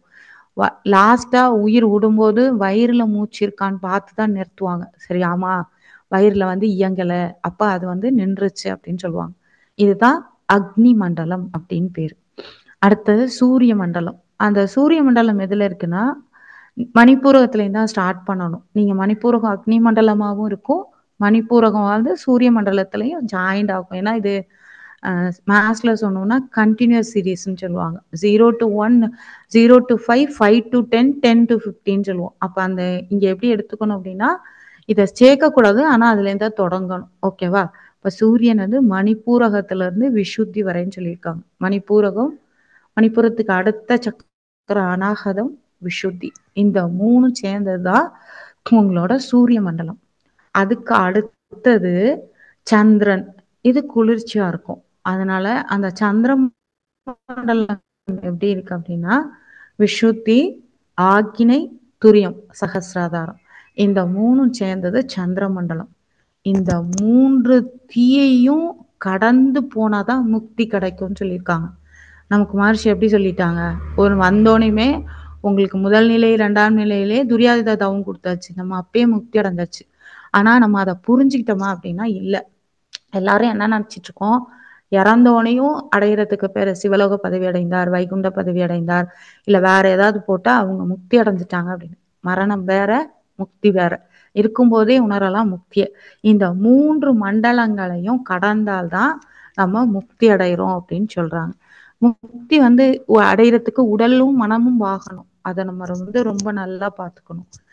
எப்படி பார்த்துக்கணும் அப்படின்னா, உடலுக்கு உடற்பயிற்சி செஞ்சு நீங்க உட்கார்ந்து தியானத்துல இன்வர்ட் ஜேர்னின்னு சொல்லுவாங்க. அப்ப நீங்க ஒவ்வொரு நிலையா கடந்து இதெல்லாம் நம்ம பண்ணி வரும்போதுதான் நமக்கு என்ன இருக்கும், நம்மள நாமே உணர முடியும், இறைநிலையை உணர முடியும். ஃபர்ஸ்ட் தன்னைத்தான் உணரணும். அதுக்கு அடுத்தது நம்ம யாரு, எங்கேருந்து வந்தோம், என்ன நோக்கம், நமக்கு நம்மளோட குறிக்கோள் என்ன, இவ்வளவு நாள் வாழ்ந்திருக்கோமே, என்ன பண்ணியிருக்கோம், நமக்கு என்ன பண்ணியிருக்கோம், நம்ம சொசைட்டிக்கு என்ன பண்ணியிருக்கோம், ஃபேமிலிக்கு என்ன பண்ணியிருக்கோம், இதெல்லாம் நம்ம ஒரு கேள்வியா கேட்டுட்டே இருக்கணும். முக்திக்கு என்ன பேர் வச்சிருக்காங்க அப்படின்னு பாத்தீங்கன்னா, முக்தி முழு விழிப்புணர்வு, மறுபடி அயராத விழிப்புணர்வுன்னு சொல்லுவாங்க. என்லைட்மெண்ட், அதான் லாஸ்ட் இந்த செல்ஃப் ஆக்சுவலைசேஷன் சொல்லுவாங்க. அது என்லைட்மெண்ட். நிர்வாணா அப்படின்னு சொல்றாங்க புத்தர்ல, இறை சக்தியை உணர்தல். இதெல்லாம் என்னது, முக்தி. அப்ப எல்லாவற்றிலிருந்தும் முழுமையாக விடுபடுவது முக்தி. உண்மை உறவிலே கண்ட உண்மை நிலை தெளிவே துறவு அப்படின்னு சொன்னாங்க. அந்த துறவுங்கிறது நான் காசிக்கு போறேன் அப்படின்னு சொல்லிட்டு வெளியில வெள்ளி சொம்பு இருக்கு எடுத்து உள்ள வைன்னு சொல்லிட்டு போனா அவன் காசிக்கு எங்க போறது, எல்லாத்தையும் கொண்டுகிட்டு தான் போகணும். அப்ப நம்ம எல்லாத்தையும் விட்டுட்டு போகணும் அப்படின்னு சொல்றாங்க. இப்ப தவத்துல உட்காடுறோம். தவத்துல உட்காரும் போது வீட்டுல இருக்கவங்க லேடிஸ் நிறைய பேர் குக்கரை வச்சு விட்டுருக்கோம், ஒரு 3 விசில் வரட்டும், அது வரைக்கும் நம்ம ஆகினை பண்ணிடுவோம். அடுத்த விசில் ஆஃப் பண்ணிட்டு இது துரியம் பண்ணுவோம் அப்படின்னா குக்கர்ல தான் இருக்கும் தியானம், நம்ம மனசுக்குள்ள இருக்காது. அதனால அதெல்லாம் ஒதுக்கிட்டு அட்லீஸ்ட் நீங்க 20 நிமிஷம் பண்றீங்களோ 10 நிமிஷம் பண்றீங்களோ, அந்த ஒரு செகண்ட் தன்னையும் மறவாமல் பிரிதொன்றையும் நினையாமல் இருப்பதே தவம்னு சொல்லியிருக்காங்க. அப்ப அந்த நிலையை நீங்க தவத்தை வச்சுட்டே தான் என்ன பண்ணணும், ஒண்ணு ஒண்ணா நம்ம பண்ணிட்டு இருக்கணும். அப்ப இந்த சந்தோஷம், அமைதி இதெல்லாம் வெளியில இருக்கு. இதெல்லாம் கடந்து உள்ளுக்குள்ள இது எதுவுமே இல்லாம ஒரு ஒரு கயிறுல அந்த பக்கம் இன்பம், இந்த பக்கம் துன்பம், நடுவுல இருக்க அமைதின்னு சொல்லுவாங்க. அப்ப துன்பத்தை வந்தா ஓவரா துன்பப்படுறது, இன்பம் வந்தா ஓவரா இன்பப்படுறது இல்லாம எப்பயுமே அப்படியே ஒரு மிடில்ல இருக்கணும். அது மாதிரி நம்ம ஒரு மிடில்ல இருந்துட்டோம் அப்படின்னா எந்த சூழ்நிலையும் என்ன பண்ணலாம், நம்மளால பண்ணிக்க முடியும். இத எல்லா சூழ்நிலையும் வைத்து வெளியில வர்றோம் சுதந்திரமா அப்படின்னா அதுக்கு பேரு முக்தி. முழுமை நிலை அடைதல். இந்த 3 தீயையும் விட்டு, அப்ப உடம்பு மனசு இதெல்லாம் விட்டுட்டு போய் அந்த சுத்த வெளியோட ஐக்கியமாறதுதான் நம்மளோட முக்தி. அப்ப ஒரு தடவை துரியாதீதம் பண்ணும்போதும் நம்ம அந்த நிலையை பார்த்துட்டு வர்றோம். அதை அடைஞ்சிருக்கோமா, அதை வச்சிருக்கோமா, அது நம்ம கூட இருக்கா, அதை உணர்ந்து பார்த்திருக்கோமா அப்படின்னா அது அவங்கவுங்களுக்கு அவங்கவுங்க ஸ்கேலை வச்சு அளந்துக்கணும். இப்ப முக்தி அப்படிங்கிறது 2 விதமா பிரிக்கிறாங்க. ஒண்ணு பதமுக்தி, இன்னொன்னு பரமுக்தி. இந்த பதமுக்தி அப்படின்னா பக்தி இருந்தா கண்டிப்பா முக்தி வந்துதானே ஆகணும். அதனால பக்தியில பதமுக்தி அப்படின்னு சொன்னா அது எதுக்கு சொல்றாங்க அப்படின்னா, ஃபர்ஸ்ட் சரியை, கிரியை, யோகம் இது வரைக்கும் பதமுக்தி. சரியைனா உடலால உழைக்கிறது, உழவார பணி செய்யறது அப்படின்னு சொல்லியிருக்கோம். இதெல்லாமே சரியை. கிரியை அப்படிங்கிறது என்ன, நீங்க பாடுறது, ஸ்மரணம், அதாவது ஒரு மந்திரத்தை எடுத்து அதை உருவு போடுறது, சொல்றது, இதெல்லாம் கிரியையில வரும். யோகம் அப்படிங்கிறது நம்ம அந்த கரணங்களை கண்ட்ரோல் பண்ணி அதுல இருந்து நம்ம என்ன பண்றோம், எல்லாத்தையும் வச்சுட்டு வர்றோம். இது வழியா கடவுளை உணர்றதுக்கு பதமுக்தி அப்படின்னு பேரு. அப்ப இந்த பதமுக்தி இதுவும் முக்தி அடையலாம், முக்தி அடையாம போக மாட்டோம். நமக்கு இதை விட ஹையஸ்ட் எது கொடுத்துருக்காங்க மகர்ஷி அப்படின்னா ஞானத்தை கொடுத்துருக்காங்க. எப்படி ஞானத்தை கொடுத்துருக்காங்க அப்படின்னா there is no proof nor neither proof nor disprove. நீங்க அடைஞ்சிருக்கீங்களா அடையலையா அப்படிங்கிறது அவங்கவுங்களுக்கு தான் தெரியும். ஞானம் அப்படிங்கிறது யூகிக்க தான் முடியும். அறிவு அப்படின்னா இப்ப ஏதாவது ஒரு வேலையை யூகமா செய்யறாங்க அப்படிங்கிறது வேற, படிச்ச படிப்பை வச்சு செய்யறாங்கங்கிறது வேற. அப்ப பரமுக்தி அப்படிங்கிறது ஞானத்தின் வழியாக இறைநிலை அடைவது, இறைநிலையை உணர்வது. இப்ப நம்ம எதுல இருக்கோம்? சரியில இருக்கோமா, கிரியையில இருக்கோமா, யோகத்துல இருக்கோமா, இல்ல ஞானத்து வழியா முக்தி அடைஞ்சிருக்கோமான்னு பார்த்துக்கணும். முக்தியை எப்படி பிரிக்கிறாங்க சைவ சித்தாந்தத்துலன்னா, பதமுக்தி பரமுக்தின்னு பிரிச்சிருக்காங்க. பதமுக்தி சரியை கிரியை யோகம் இது மூணு சேர்ந்தது. பரமுக்தி அப்படிங்கிறது பரமம், பரம் அப்படிங்கிறதுனால இந்த பரமுக்தின்னு வச்சிருக்காங்க. அது இறைநிலையோட சேர்ந்தது. இப்ப எல்லாருக்கும் ஒரு டவுட் வரும். நம்ம பிறப்பிற்கு முன் இறப்பிற்கு பின் மகர்ஷியை போட்டு கேள்வியா கேட்டுவாங்க. அந்த இதுல இந்த உயிர் பிரிஞ்சதுன்னா எங்க போகும், என்ன ஆகும் அப்படின்லாம் எல்லாருக்கும் உண்டு. வாழ்ற நாட்டுல வாழ்றத மட்டும் பார்த்தா போதும். எல்லாருக்கும் அப்படி ஒரு இது இருந்து எல்லாருக்கும் நெத்தியில வந்து மார்ச் 11 2026 போயிருவாங்க இப்படின்னு ஒவ்வொரு டேட்டா அவங்களுக்கு அந்த டேட்டை குறிச்சிட்டோம்னு வச்சுக்கோங்க, யாராவது நிம்மதியா வாழ்வோமா? வாழ முடியாது. அதனாலதான் ரிட்டர்ன் டிக்கெட் யாருக்கும் டேட் தெரியாது. எந்த டைம் வர்றாங்க, வர்றது வேணா சொல்லிடலாம், இந்த நேரம் நான் பிறந்தேன் அப்படின்னு. இந்த நேரம் நான் இறந்தேன்னு யாரும் சொல்ல முடியாது. ஆனா நம்ம வந்து வாழும் காலத்துல எவ்வளவு தூரம் சிறப்பா வாழணுமோ அதுக்கு வந்து எல்லா வகையும் கொடுத்துருக்காங்க. ஆனா நம்ம உணரல. ஏன்னா எப்பயுமே ஈஸியா இருக்கிறது வந்து நமக்கு வந்து கஷ்டமா இருக்கும். ஈஸியா இருக்கிறது கஷ்டமா இருக்கும்னா என்ன அர்த்தம்? ஈஸியா உள்ளதா தெளிவா எல்லாம் ஈஸியா கிடைச்சிருச்சுன்னு வச்சுக்கோங்களேன், அதோட அருமை பெருமை நமக்கு தெரியாது. இவ்வளோ தூரம் சொல்லியிருக்காங்க, இவ்வளோ பண்ணியிருக்காங்களா அப்படின்னு நம்ம உட்காந்து யோசிச்சு பார்க்கணும். இப்ப நான் சொல்றதுனால கேட்கறதுனால இல்லை, மகர்ஷி இவ்வளோ தூரம் சொல்லியிருக்காங்க, இவ்வளோ வயசு அனுபவத்துல அவங்களோட இதை நமக்கு சொல்லிட்டு போயிருக்காங்க. அவங்க ஒரு 9 குருமார்கள் வச்சிருக்காங்க குருவா. மகர்ஷி ஒரு ஆளை பிடிச்சோன்னா அந்த 9 குரு பிளஸ் மகர்ஷி 10 குரு நமக்கு. அப்ப அந்த 10 குரு சொன்னதை நம்ம கேட்டிருக்கோமா, செஞ்சிருக்கோமா அப்படின்னு பார்த்தா அதை நம்ம பண்ணணும். இனிமே சாலோக்கியம், சாமீபியம், சாரூபம், சாயுச்சியம் இதனால தான் உயிர் பிரிஞ்சு நாள போகுதுன்னு சொல்லுவாங்க. மகர்ஷி ஈஸியா என்ன சொல்லுவாங்கன்னா, பூமியோட மையத்துல, அதாவது பூமி அடைகிறது சூரியன் மண்டலம், பூமி மண்டலம், சூரிய மண்டலம், பெரியக்க மண்டலம், அப்புறம் சுத்தவெளின்னு சொல்லியிருப்பாங்க. இவங்க எப்படி சொல்றாங்கன்னா, இப்ப சரியையில இருந்து உடல் உழைப்பால கடவுளை உணர்ந்து முக்தி அடைகிறாங்க இல்லையா, அந்த மாதிரி உள்ளதுக்கு பேரு சாலோக்கியம்னு பேரு. அந்த அதுல முக்தி அடைகிறாங்கன்னா அந்த நிலையை சாலோக்கியம் வச்சிருக்காங்க. அப்ப அவங்க பூமி மண்டலத்துக்குள்ளேதான் இருக்காங்க அப்படின்னு அர்த்தம். சாமீபியம், அந்த சாமீபியம் அப்படிங்கிறது கிரியை மார்க்கம். கிரியை மார்க்கம்னா என்ன? பாட்டு பாடுறது, அதாவது அந்த எழுதுறது, கொல்றது, மனதாலும் வாயாலும் தொண்டு செய்வது அப்படின்னு சொல்லியிருக்காங்க. ஒரு அர்ப்பணி செய்யறது, 4 பேருக்கு போய் கடவுளை பத்தி சொல்றது, நம்மளோட இதை பத்தி தியானம்னா இப்படி பண்ணணும், இப்படி இருக்கலாம், இங்க வந்தா இதெல்லாம் நடக்கும், நல்லது நடந்திருக்குன்னு நம்மளோட அனுபவ உரைய நம்ம செய்யறத பார்த்து அவங்க வரணும். நம்ம போய் சொல்லி அவங்கள தூண்டக்கூடாது.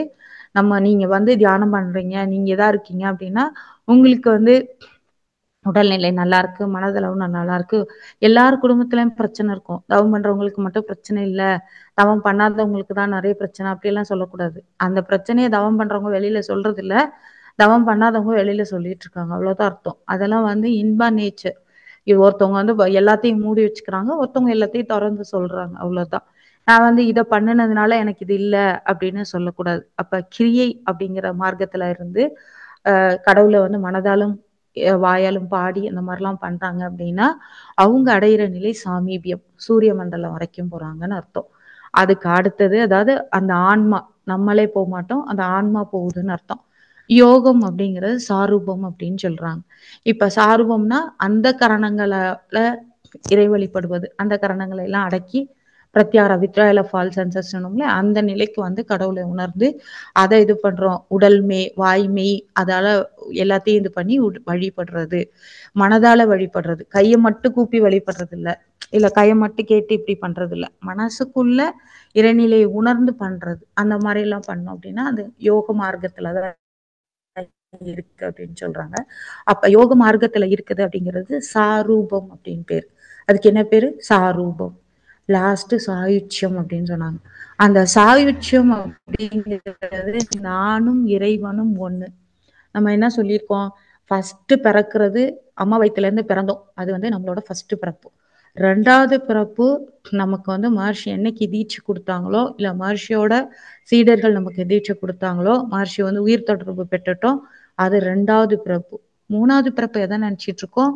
அந்த சுத்த வெளிக்குள்ள நம்மளை கருவாக்கி மறுபடியும் நம்ம வரணும்னு சொல்றோம். அந்த நிலை நமக்கு எட்டிடுச்சுன்னா நம்ம முக்தி அடைஞ்சிட்டோம். நம்ம உணர்ந்துட்டாலும் முக்தி அடைஞ்சிட்டோம். அதுக்கு பேரு சாயுச்சியம்னு பேரு. அப்ப இந்த இது மகர்ஷி நமக்கு எதை கொடுத்துருக்காங்க? 4வது கொடுத்துருக்காங்க. நம்ம எல்லாரும் எதுல இருக்கிறோம்? சரியிலே நிக்கிறோம். சரியை கொடுத்து கிரியை தாண்டி ஞானத்துக்கு வந்து, அதாவது யோகம் வந்துட்டு ஞானத்தையும் நமக்கு சொல்லிட்டாங்க. அப்ப ஞானத்தை நம்ம சொல்லிட்டாங்கன்னா நமக்கு வந்து இவ்வளோ பெரிய இது, அந்த பெரியக்க மண்டலம் தாண்டி மில்கிவே கேலக்சினா மற்றவங்களுக்கெல்லாம் என்ன மில்கிவே கேலக்சின்னு சொல்றாங்க? கோளரங்கத்தை போய் பார்த்தாதான் தெரியும். நம்ம ஒவ்வொருத்தருமே அந்த கோடான கோடி சூரிய மண்டலம் அத இருக்கு. அதை 27 நட்சத்திரங்களா பிரிச்சிருக்கோம், 12 ராசியா பிரிச்சிருக்கோம், இது இப்படி இருக்கு அப்படின்னு நம்ம உணர்ந்து அது ஃபுல்லா விரிஞ்சு நீங்க தவம் பண்றோம். இறைநிலை தவம்னு பேரு. அதையும் தாண்டி அப்பாலுக்கு அப்பால சொல்றோம். அது வந்து வெறும் கைனடிக் எனர்ஜி. அதை யார் இயக்குறா அப்படின்னு பாக்குறோம். இயங்கிக்கிட்டே இருந்ததுன்னா அதுக்கு பேர் சக்தி சிவம், இயக்காம இருந்தா அது பேர் சதாசிவம் பேர். அப்ப அந்த நிலையை நம்ம அடையிறோம். அதுக்குள்ள இது இருக்கு அப்படின்னு நம்மளை உணர வச்சு, அதுதான் நம்மளோட சாயுச்சிய நிலை, அதுதான் நம்மளோட ஞானம், அதுதான் நம்மளோட முக்தி. இத மகர்ஷி நமக்கு கொடுத்துருக்காங்க. லாஸ்டா உள்ளதே நமக்கு கொடுத்துட்டாங்க. அப்ப லாஸ்டா உள்ளதை கொடுத்ததுனால நமக்கு வந்து 12 படி ஏறி மேல போய், அதாவது 18 படி சொல்றாங்க இல்லையா, அந்த 18 படியில நீங்க மேல போய் ஏறி நின்னுட்டோம். இவ்வளவு தூரம் போறாங்கல்ல ஐயப்பன் கோயிலுக்கு, ஃபர்ஸ்ட் போயிட்டு கோயில்ல பாத்தீங்கன்னு வச்சுக்கோங்க, எல்லாம் முடிச்சுட்டு தத்துவமசி அப்படின்னு தான் இருக்கும். இதுதான் இந்த ஞானத்தை உணர்றதுக்கு மகா வேத வாக்கியங்கள் 4. அது 4 என்னென்ன இருக்கு அப்படின்னு பாத்தீங்கன்னா, தத்துவமசி,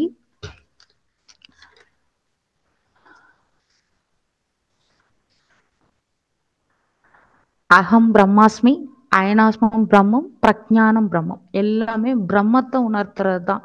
அந்த பிரம்மம் எங்க இருக்கு அப்படிங்கறது மகர்ஷி தான் அழகா சொல்லி பிரம்மஞானிகளேன்னு கூப்பிட்டாங்க. எது எப்படி வந்து ஓம் நமோ நாராயண சொல்லினா ராமானுஜர் தலை வெடிச்சிரும் நீ சொல்லாதன்னு சொல்லும்போது எல்லாருக்கும் சொல்லி கொடுத்தாங்களோ, அதே மாதிரி மகர்ஷி பிரம்ம ஞானம்னு போட்டு பிரம்மத்தை பத்தி நமக்கு உணர்த்திட்டாங்க. பிரம்மத்திலிருந்து வந்ததால் அது சுப்பிரமணியன்னு பேரு. காந்தம் தான் இவ்வளவும். அப்ப அதை நம்ம வந்து எப்படி உணர்றோம் அப்படின்னா இது மூலியமா தான் உணர்ந்துட்டு இருக்கோம்.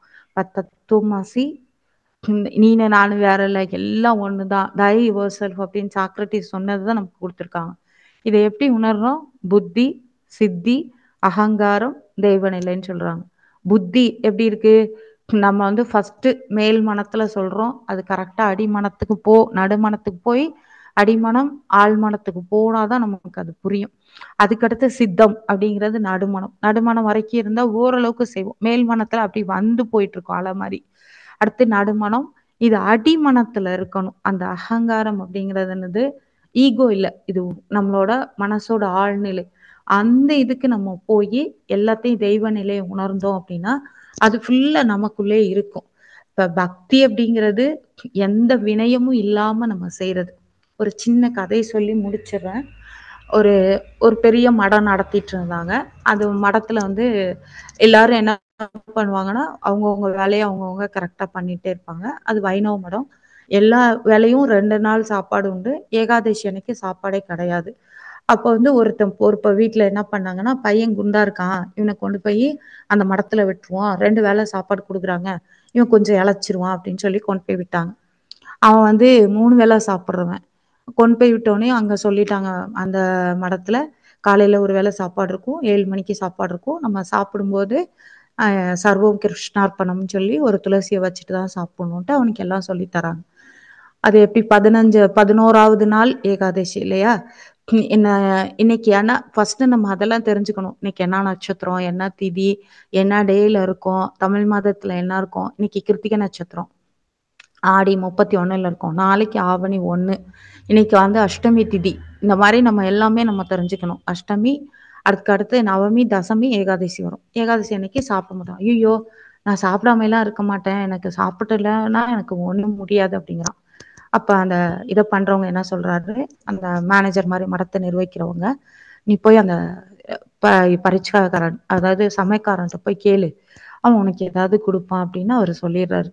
அவன் போய் கேட்டோன்னையும் அவன் கொஞ்சோண்டு அரிசி பருப்பு எல்லாம் கொடுத்துட்டு, அந்த செட்டு இருக்குல்ல, செட்டுன்னா செடி, அந்த மரத்துக்கு பக்கத்துல போய் நீ சமைச்சு சாப்பிட்டுக்கோ அப்படின்னு சொல்றான்.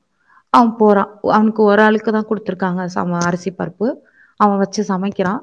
சமைச்சிட்டு சாப்பிட்றதுக்கு முன்னாடி ஐயோ மறந்துட்டேன் அப்படின்னு சொல்லிட்டு ஒரு துளசியை பறிச்சுட்டு வந்துடுச்சுட்டு ராமா ராமா நீ வா அப்படின்னு சொல்லி தெலுங்குல ஒரு பாட்டு இருக்கும், அந்த பாட்டை அவன் பாடுறான். ராமர் வந்துட்டாரு. ராமர் வந்தோடனையும் ராமர் கூட சீதை வராம இருப்பாங்களா, சீதையும் வந்துட்டாங்க. நான் வந்து உடனே 2 பேரும் சாப்பிட்டாங்க. இவனுக்கு அன்னைக்கு சாப்பாடு இல்ல. வந்து சொல்றான், "நீங்க ஒருத்தருக்கு குடுத்தீங்க, 2 பேரும் வந்துட்டாங்க" அப்படின்னு. அவனுங்களுக்கு புரியல. மடாதிபதிக்கு புரியல. அடுத்த ஏகாதசி வருது. அதே மாரி குடுக்குறாங்க. இவன் போய் சமைக்கிறான். 2 பேருக்கு குடுங்க அப்படின்னோனயும் ஒண்ணும் புரியல. சரின்னு குடுத்துடுறாங்க. 2 பேருக்கு சமைக்கிறான். அதே மாரி வச்சுட்டு ராம பாட்ட பாடுறான். பாடும்போது 3 பேர் வந்துட்டாங்க சாப்பிடுறதுக்கு. ஏன்னா ராமர், லக்ஷ்மணர், சீதாவும் சேர்ந்து வந்துட்டாங்க. ராமர், சீதா, லக்ஷ்மணரும் சேர்ந்து வந்தாச்சு. 3 பேர் சாப்பிடுறாங்க. என்னது 2 பேருக்கு சமைச்சா 3 பேர் வராங்க அப்படின்னு அவன் யோசிச்சுட்டு போயிட்டு, இன்னைக்கு வந்து நீ 2 பேருக்கு குடுத்தது 3 பேர் சாப்பிட்டாங்க. எனக்கு பத்தாது. இன்னொருத்தருக்கும் குடு சேர்த்து அப்படின்னோனே அவருக்கு ஒண்ணுமே புரியல. இவன் என்னடா இவன் ஏகாதசி அன்னைக்கு ஃபாஸ்டிங் இருக்கணும்னு நம்ம சொல்லிட்டு இருக்கோம். விரதத்தையும் கடைபிடிக்கிறது இல்லாம யாரையும் கூப்பிட்டு சாப்பாடு போட்டுட்டு இருக்கானேன்னு அவரு வந்து சரி குடுக்குறேன் அப்படின்னு சொல்லிட்டு குடுத்துட்டாரு. அப்ப வந்து ராம, சீதை இன்னொருத்தரையும் சேர்த்து வந்து இப்படி வந்துட்டாங்க. அடுத்த நாள் பார்த்தோன்னே, "எனக்கு நீ குடுக்குற சாப்பாடு பத்தல. நீ இன்னும் நெறைய குடு" அப்படின்னு சொல்லி அரிசி, பருப்பு எல்லாத்தையும் வாங்கிட்டு போறான். அங்க சமைக்கிறான். "என்னப்பா நீ ஒருத்தர கூட்டு வருவான்னு பார்த்தா, ராம நீ வந்து லக்ஷ்மண கூட்டு வர, சீதாவ கூட்டு வர, ஆஞ்சநேயர கூட்டு வர, எல்லாரையும் கூட்டு வர. இப்ப பார்த்தா ஒரு கல்யாணத்தையே கூட்டு வர" அப்படின்னோனையும், "எல்லாருக்கும் நான் சமைக்கிறேன்" அப்படின்னு சொல்லிட்டு சமைச்சு போட்டான். மடாதிபதி அங்கேருந்து வந்து பார்க்குறாரு. ஒண்ணும் புரியல அவருக்கு. என்னடா இவன் பாட்டுக்கு சமைக்கிறான், எல்லாத்தையும் வச்சுக்கிட்டே இருக்கான் அப்படின்னோனையும், அவரு கேட்குறாரு, "என்னடா பண்ணிட்டு இருக்க நீ இங்க?" அப்படின்னு. "இல்ல நீங்க வந்து ஒருத்தருக்கு குடுத்தீங்க 2 பேர் வந்தாங்க. 2 பேருக்கு குடுத்தீங்க 3 பேர் வந்தாங்க. 3 பேருக்கு குடுத்தீங்க 4 பேர் வந்தாங்க. இப்ப நான் வந்து 10 பேருக்குன்னு வாங்கிட்டு வந்துட்டாங்க. 20 பேர் வந்திருக்காங்க. நான் எல்லாருக்கும் சமைச்சு குடுத்துட்டு இருக்கேன்" அப்படின்னு சொல்லிட்டு இருந்தான். உடனே அவர் சொல்றாரு, "எனக்கு இத்தன நாளா நான் வந்து ராமர வேண்டி எல்லாம் பண்ணிட்டு இருக்கேன். எனக்கு காட்சி குடுக்கல. உனக்கு மட்டும் குடுத்து சாப்பிட வேற செய்றாரா?" அப்படின்னு அவருக்கு அது வேற கோவம். "என்னாச்சு?" அப்படின்னோனே, "எனக்கு தெரியல. என் கண்ணுக்கு தெரியலையே. உனக்கு தெரியுதா பாரு" அப்படின்னு சொன்னோனே, "இதோ சாப்பிட்டுட்டு இருக்காங்களே உங்களுக்கு தெரியலையா?" அப்படின்னு அந்த சீடன் கேட்கிறான். அவர் பார்க்குறாரு. அப்பதான் உணர்றாரு. அதாவது வினயம் இல்லாத பக்திக்கு எப்பயுமே ஜாஸ்தி மதிப்பு. எனக்கு வந்து இப்படிதான் பண்ணணும், அப்படிதான் பண்ணணுங்கிறதுலாம் எதுவும் தெரியாது. ஆனா பக்தியருக்கு மட்டும் தெரியும் அப்படின்றதே போதும். ஒரு இன்னசென்ட்டா இருக்கும்போது நமக்கு எல்லாமே கிடைக்கும். நம்ம அந்த மாரி இருந்தா போதும். எக்சர்சைஸ் பண்றோமா பண்ணணும். காயகல்பம் பண்றோமா பண்ணணும். அதுக்கு அடுத்து தவம் பண்ண சொல்றாங்களா பண்ணணும். ஃபர்ஸ்ட்டு நமக்கு பயிற்சி தான் குடுக்குறாங்க. அந்த பயிற்சியில இது பண்ணா என்ன ஆகும்? இதுக்கு சைட் எஃபெக்ட் இவ்வளோ இருக்காமே, இதுல ஃபர்ஸ்ட்டு எஃபெக்ட் இருக்கட்டும். அப்புறம் சைட் எஃபெக்ட் வரட்டும். ஹோமியோபதி மருந்து குடுத்தா கேட்பாங்க. இது எஃபெக்டிவா இருக்குமா? இல்ல சைட் எஃபெக்ட் ஏதாவது இருக்குமான்னு. அது எஃபெக்ட்டா உன் உடம்புக்கு அது ஒத்துக்கிட்டா தான் வேலை செய்யுமே. அதுக்கப்புறம் தான் சைட் எஃபெக்ட் ஆகும். அத பார்ப்போம் அப்படின்னு சொல்றது. அதே மாரி வினயம் இல்லாத ஒரு பக்தி. எதுவுமே நான் ஒரு தன்முனைப்பு இல்லாம நம்ம எத செஞ்சோம்னாலும், அந்த ஆணவம், கன்மம், மாயைன்னு சொல்றாங்க இல்லையா? அது இல்லாம மகர்ஷி எப்படி 6 குணங்கள சீரமைச்சு, அதுக்கப்புறம் உடற்பயிற்சி செஞ்சு, உள்ளதை உணர்தல், நல்லதை செய்தல், அல்லதை விடுதல் அப்படின்னாங்க. நீங்க உள்ளத உணர ஆரம்பிச்சீங்கனாலே ஆட்டோமேட்டிக்கா நல்லது செய்ய ஆரம்பிச்சுருவீங்க. நல்லது செய்ய ஆரம்பிக்கும்போது என்ன ஆகும் அப்படின்னா, அது வந்து ஆட்டோமேட்டிக்கா அல்லதெல்லாம் போயிடும். இந்த முக்தி அப்படிங்கிறதுக்கு புத்தர் சொன்ன கருத்தோட சொல்லி முடிச்சுக்கிறேன். மூச்சு நிற்கும்போது ஆசை இருக்குமானால் அது மரணம்.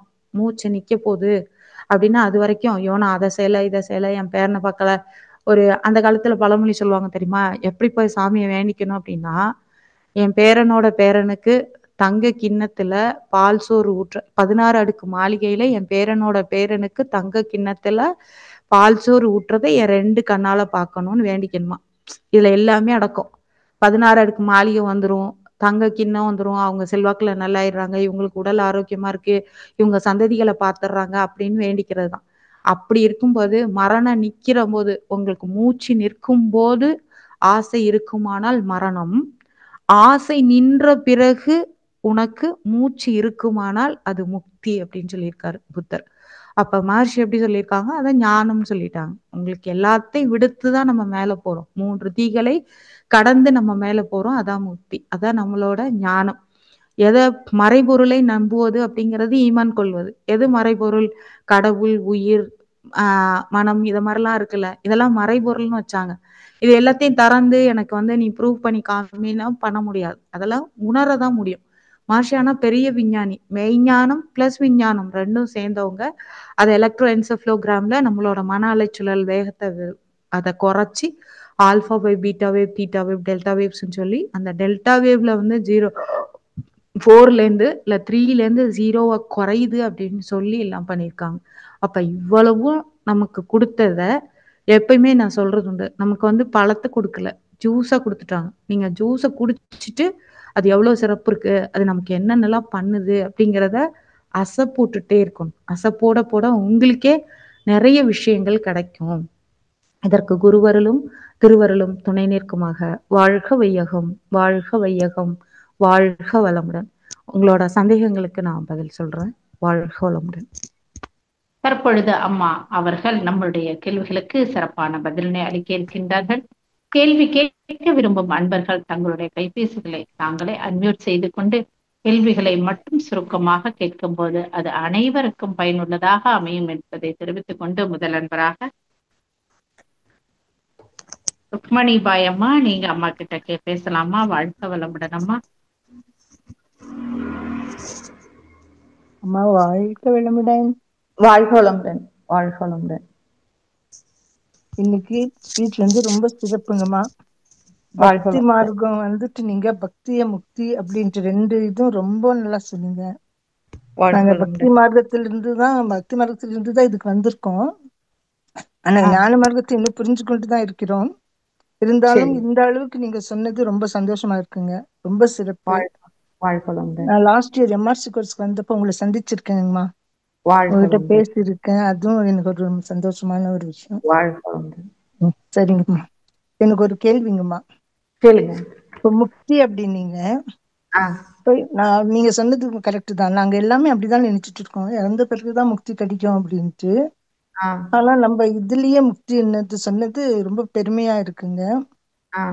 அது வந்துட்டு இன்னொரு முறை கொஞ்சம் சொல்லுங்க.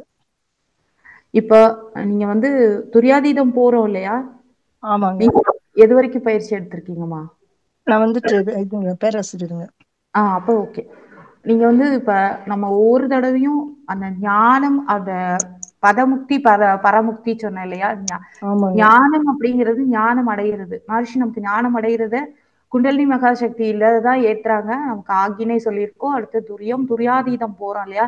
பேரியக்க மண்டலம், அடுத்து சுத்தவெளி. அந்த சுத்தவெளியை உணர்றதுதான் முக்தி அடைகிறது. அதுதான் பிரம்மத்துல இருந்துதான் எல்லா பொருளும் வந்திருக்கு, எல்லா இதோட தன்மாற்றம்ங்கிறது உணர்றது முக்தி.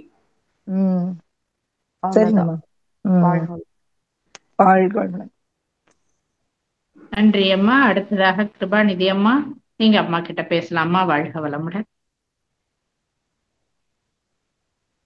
அம்மா வாழ்க வளமுடன். அம்மா வாழ்க வளமுடன். சொல்லுங்க. உங்க ஸ்பீச் எப்பவும் போல ரொம்ப சிறப்பா இருந்தது. எனக்கு சில டெஸ்ட்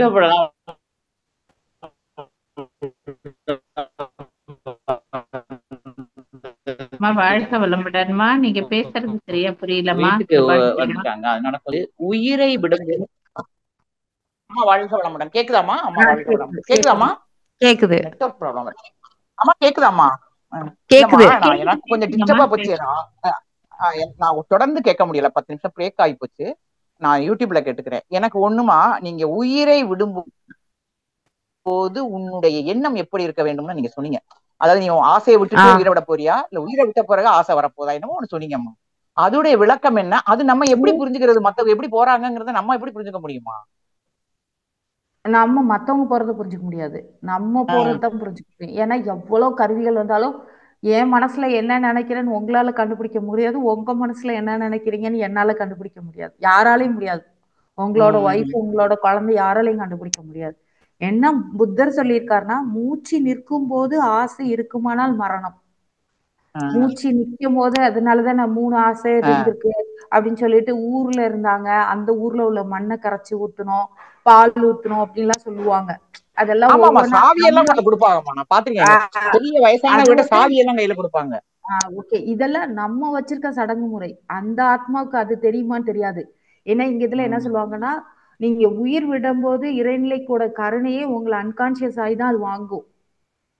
கான்சியஸா இருக்கும்போது உயிர் பிரியாது. கான்சியஸா இருக்கும்போது உயிர் பிரிஞ்சா நம்ம பெரிய இதுன்னு மகான்கள்னு அர்த்தம், யோகிகள்னு அர்த்தம். சரிங்களா? அப்ப அவங்க வந்து இது மண்ணை கரைச்சி ஊத்துறது, தண்ணி குடுக்கறது, இல்ல பால் ஊத்துறது, சாவியை குடுக்கறது, அவங்கள்ட்ட என்னென்னலாம் நீங்க இதுக்கு ஆசைப்பட்டிருப்பீங்களா, அதுக்கு ஆசைப்பட்டிருக்கீங்களா, இப்படி நம்ம கேட்கிறோம். அவங்க சொல்லல, மரணப்படுக்கையில யாரும் சொல்லல. நமக்குள்ள நம்ம தெரிஞ்சுக்கிறோம். எப்படி தெரிஞ்சுக்கிறோம்னா, மூச்சு நிற்கும் போது நமக்கு ஆசை இருக்கா? மூச்சு நிற்கும் போது ஆசை இருக்குமானால் அது மரணம். நீங்க வெறும்னே செத்துட்டீங்க, அவ்வளவுதான். ஆனா ஆசை நின்ற பிறகு உனக்கு மூச்சு இருக்குமானால் அது முக்தி. அதனாலதான் மகர்ஷி என்ன சொல்லியிருக்காங்க, உறவிலே கண்ட உண்மை நிலை தெளிவே துறவுன்னு சொல்லியிருக்காங்க. நீங்க இதுதான் இதுக்கு அர்த்தம். அப்ப அந்த முக்திக்கு மகர்ஷி துறவு சொல்லிட்டாங்க. அதை நம்ம அடைஞ்சோம்னாலே 3 தீகளை விட்டு மட்டும் வெளியில வர சொல்றது முக்தி இல்ல. நம்மளோட ஐம்புலன்கள் வழியா என்னென்னலாம் தூக்கிறோமோ அதுல இருந்து ஒரு விடுதலை. இது நமக்கு இவ்வளோ போதும், இவ்வளோ சாப்பிட்டுட்டோம், இவ்வளோ பண்ணிட்டோம், இவ்வளோ அனுபவிச்சிட்டோம் அப்படின்னு நீங்களே உங்களுக்கு ஒரு துறவு நிலை வந்தீங்கன்னா முக்தி அடைகிறதுக்கு அது வழியா இருக்கும். புரியுதுமா, புரியுது. வாழ்க வளமுடன். வாழ்க வளமுடன். எனக்கு நெட்வொர்க் ப்ராப்ளம், ஒழுங்கா கேட்கல என்னால காதுல, அதனால எனக்கு நினைச்சிட்டே இருந்தேம்மா. நன்றிமா. வாழ்க வளமுடன். மரணம் எப்படி இருக்கும் என்பதை இறைவன் தான் பார்க்க வேண்டும். நன்றிமா. வாழ்க வளமுடன். நன்றி கிருபாநிதி அம்மா. நன்றி அம்மா. வாழ்க வளமுடன். அடுத்தது சுசிலாமா, நீங்க அம்மா கிட்ட பேசலாமா? வாழ்க வளமுடன் அம்மா. வாழ்க வளமுடன்மா. வாழ்க வளமுடன். சொல்லுங்கம்மா. கேள்விமா. அது ஒண்ணு முதல்ல, மூச்சு நிற்கும் போது ஆசை இருந்தால் மரணம்ட்டீங்க, அப்படிதானங்கம்மா? ஆமா, நான் சொல்ல புத்தர். சரி, மூச்சு நிற்கும் போது ஆசை இருந்தால் மரணம் புத்தர் சொல்லியிருக்காரு. ஆனா மகரிஷி என்ன சொல்லியிருக்காரு?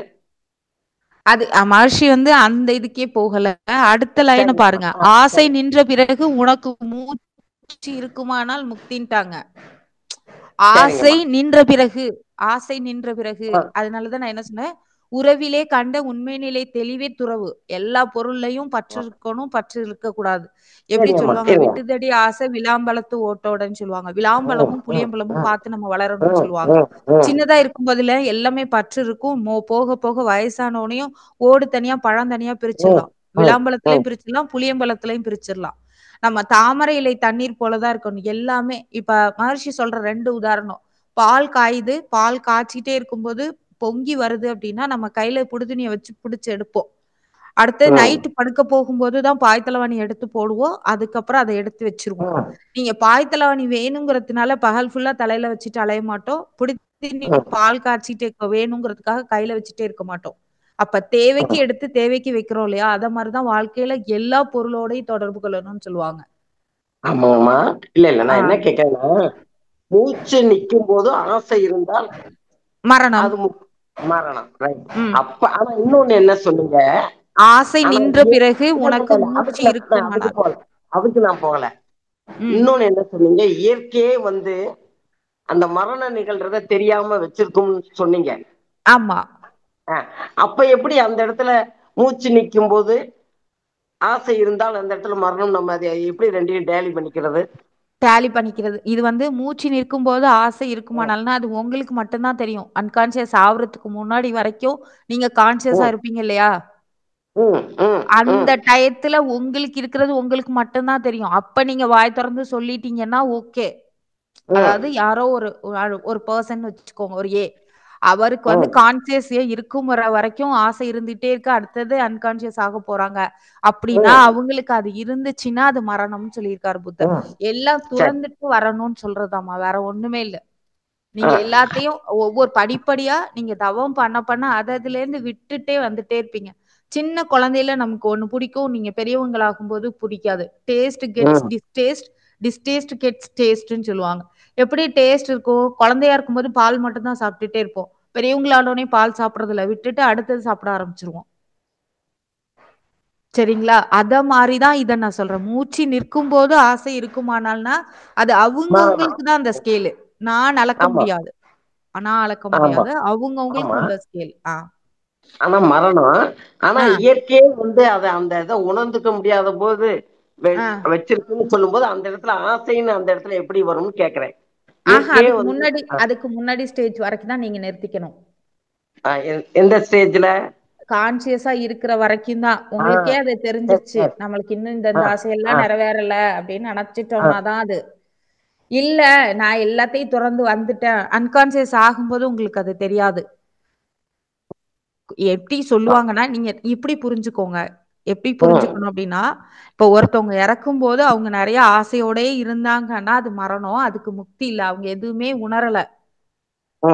அவங்க உணர்ந்தே பார்க்கல. ஆனா இறைவனுடையோட கருணை எப்படி இருக்கு அப்படின்னா, அவங்கள வந்து அன்கான்ஷியஸ் ஆகி தான் உயிரை வாங்குங்கிறது எழுதப்படாதது இல்ல. சட்டம் அதுதான். அவங்களுக்கு தெரியாது உயிர் எப்ப போச்சு, எப்ப இருந்துச்சுன்னுலாம் தெரியாது. போயிருச்சு அப்படின்னு நம்ம தான் சொல்லுவோம்.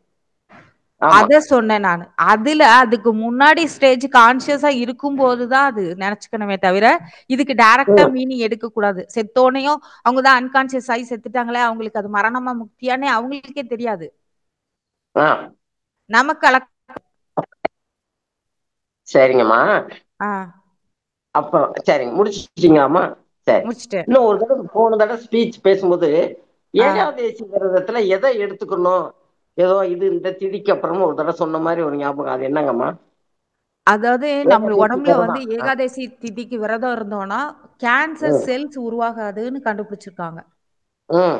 அதனால நீங்க வந்து அன்னைக்கு வந்து உபவாசம் இருந்துட்டு ஈவினிங் ஒரு வேளை சாப்பாடோ இல்ல அடுத்த நாள் காலையில சாப்பிட்டா ரொம்ப நல்லது.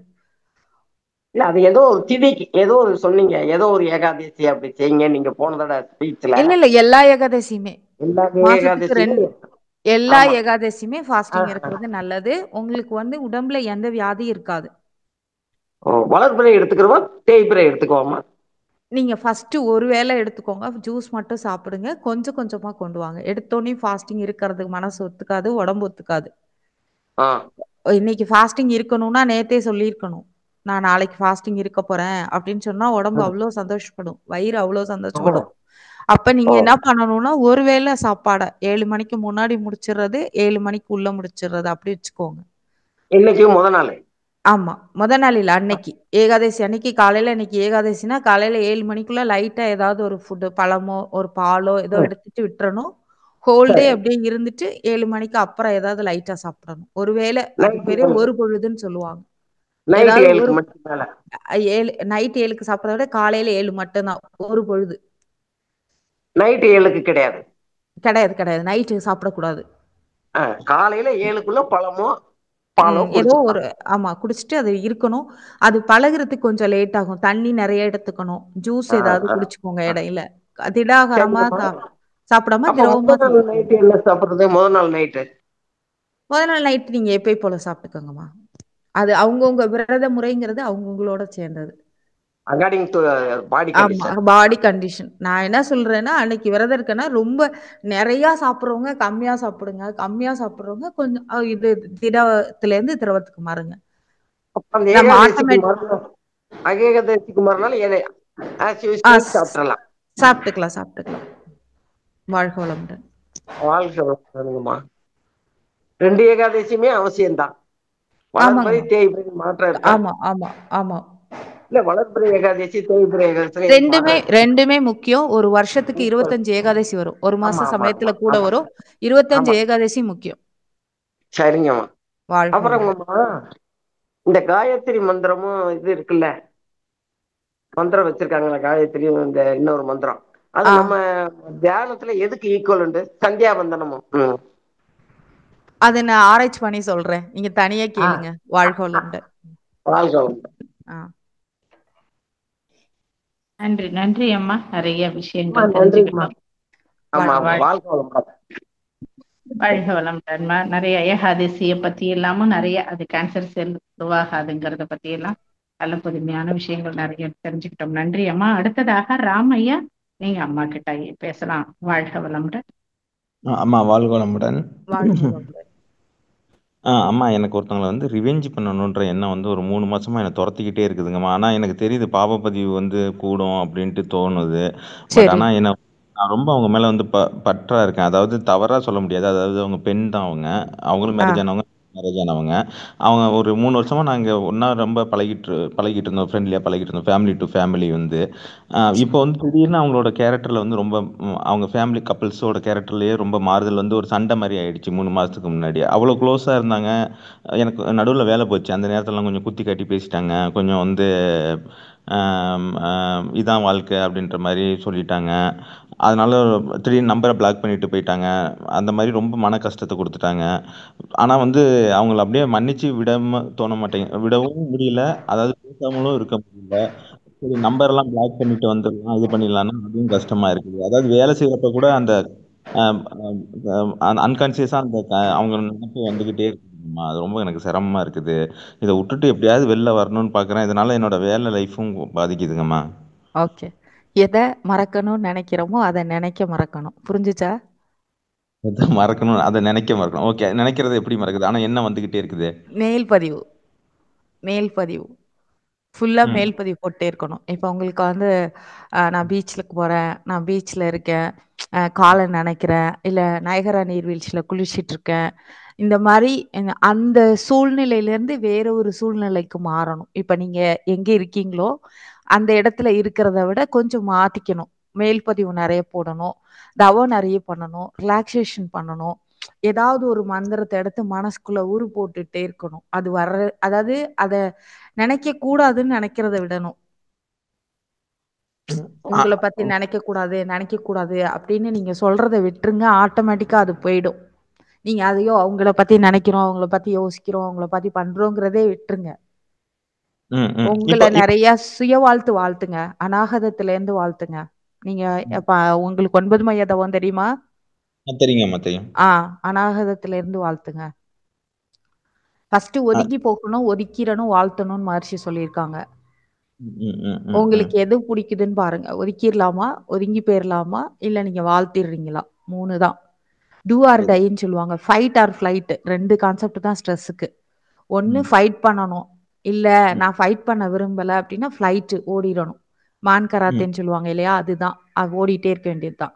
நம்ம அதுக்கு வந்து 2 தான் சொல்யூஷன். ஒன்னு வந்து மேல் பதிவுன்னு சொல்றாங்க. மேல் பதிவு அப்படின்னா உங்க குடும்பத்தை நினைச்சு ஒவ்வொருத்தரா வாழ்த்துறது, வாழ்க வளமுடன், உங்க பேரை நினைச்சு வாழ்த்துறது.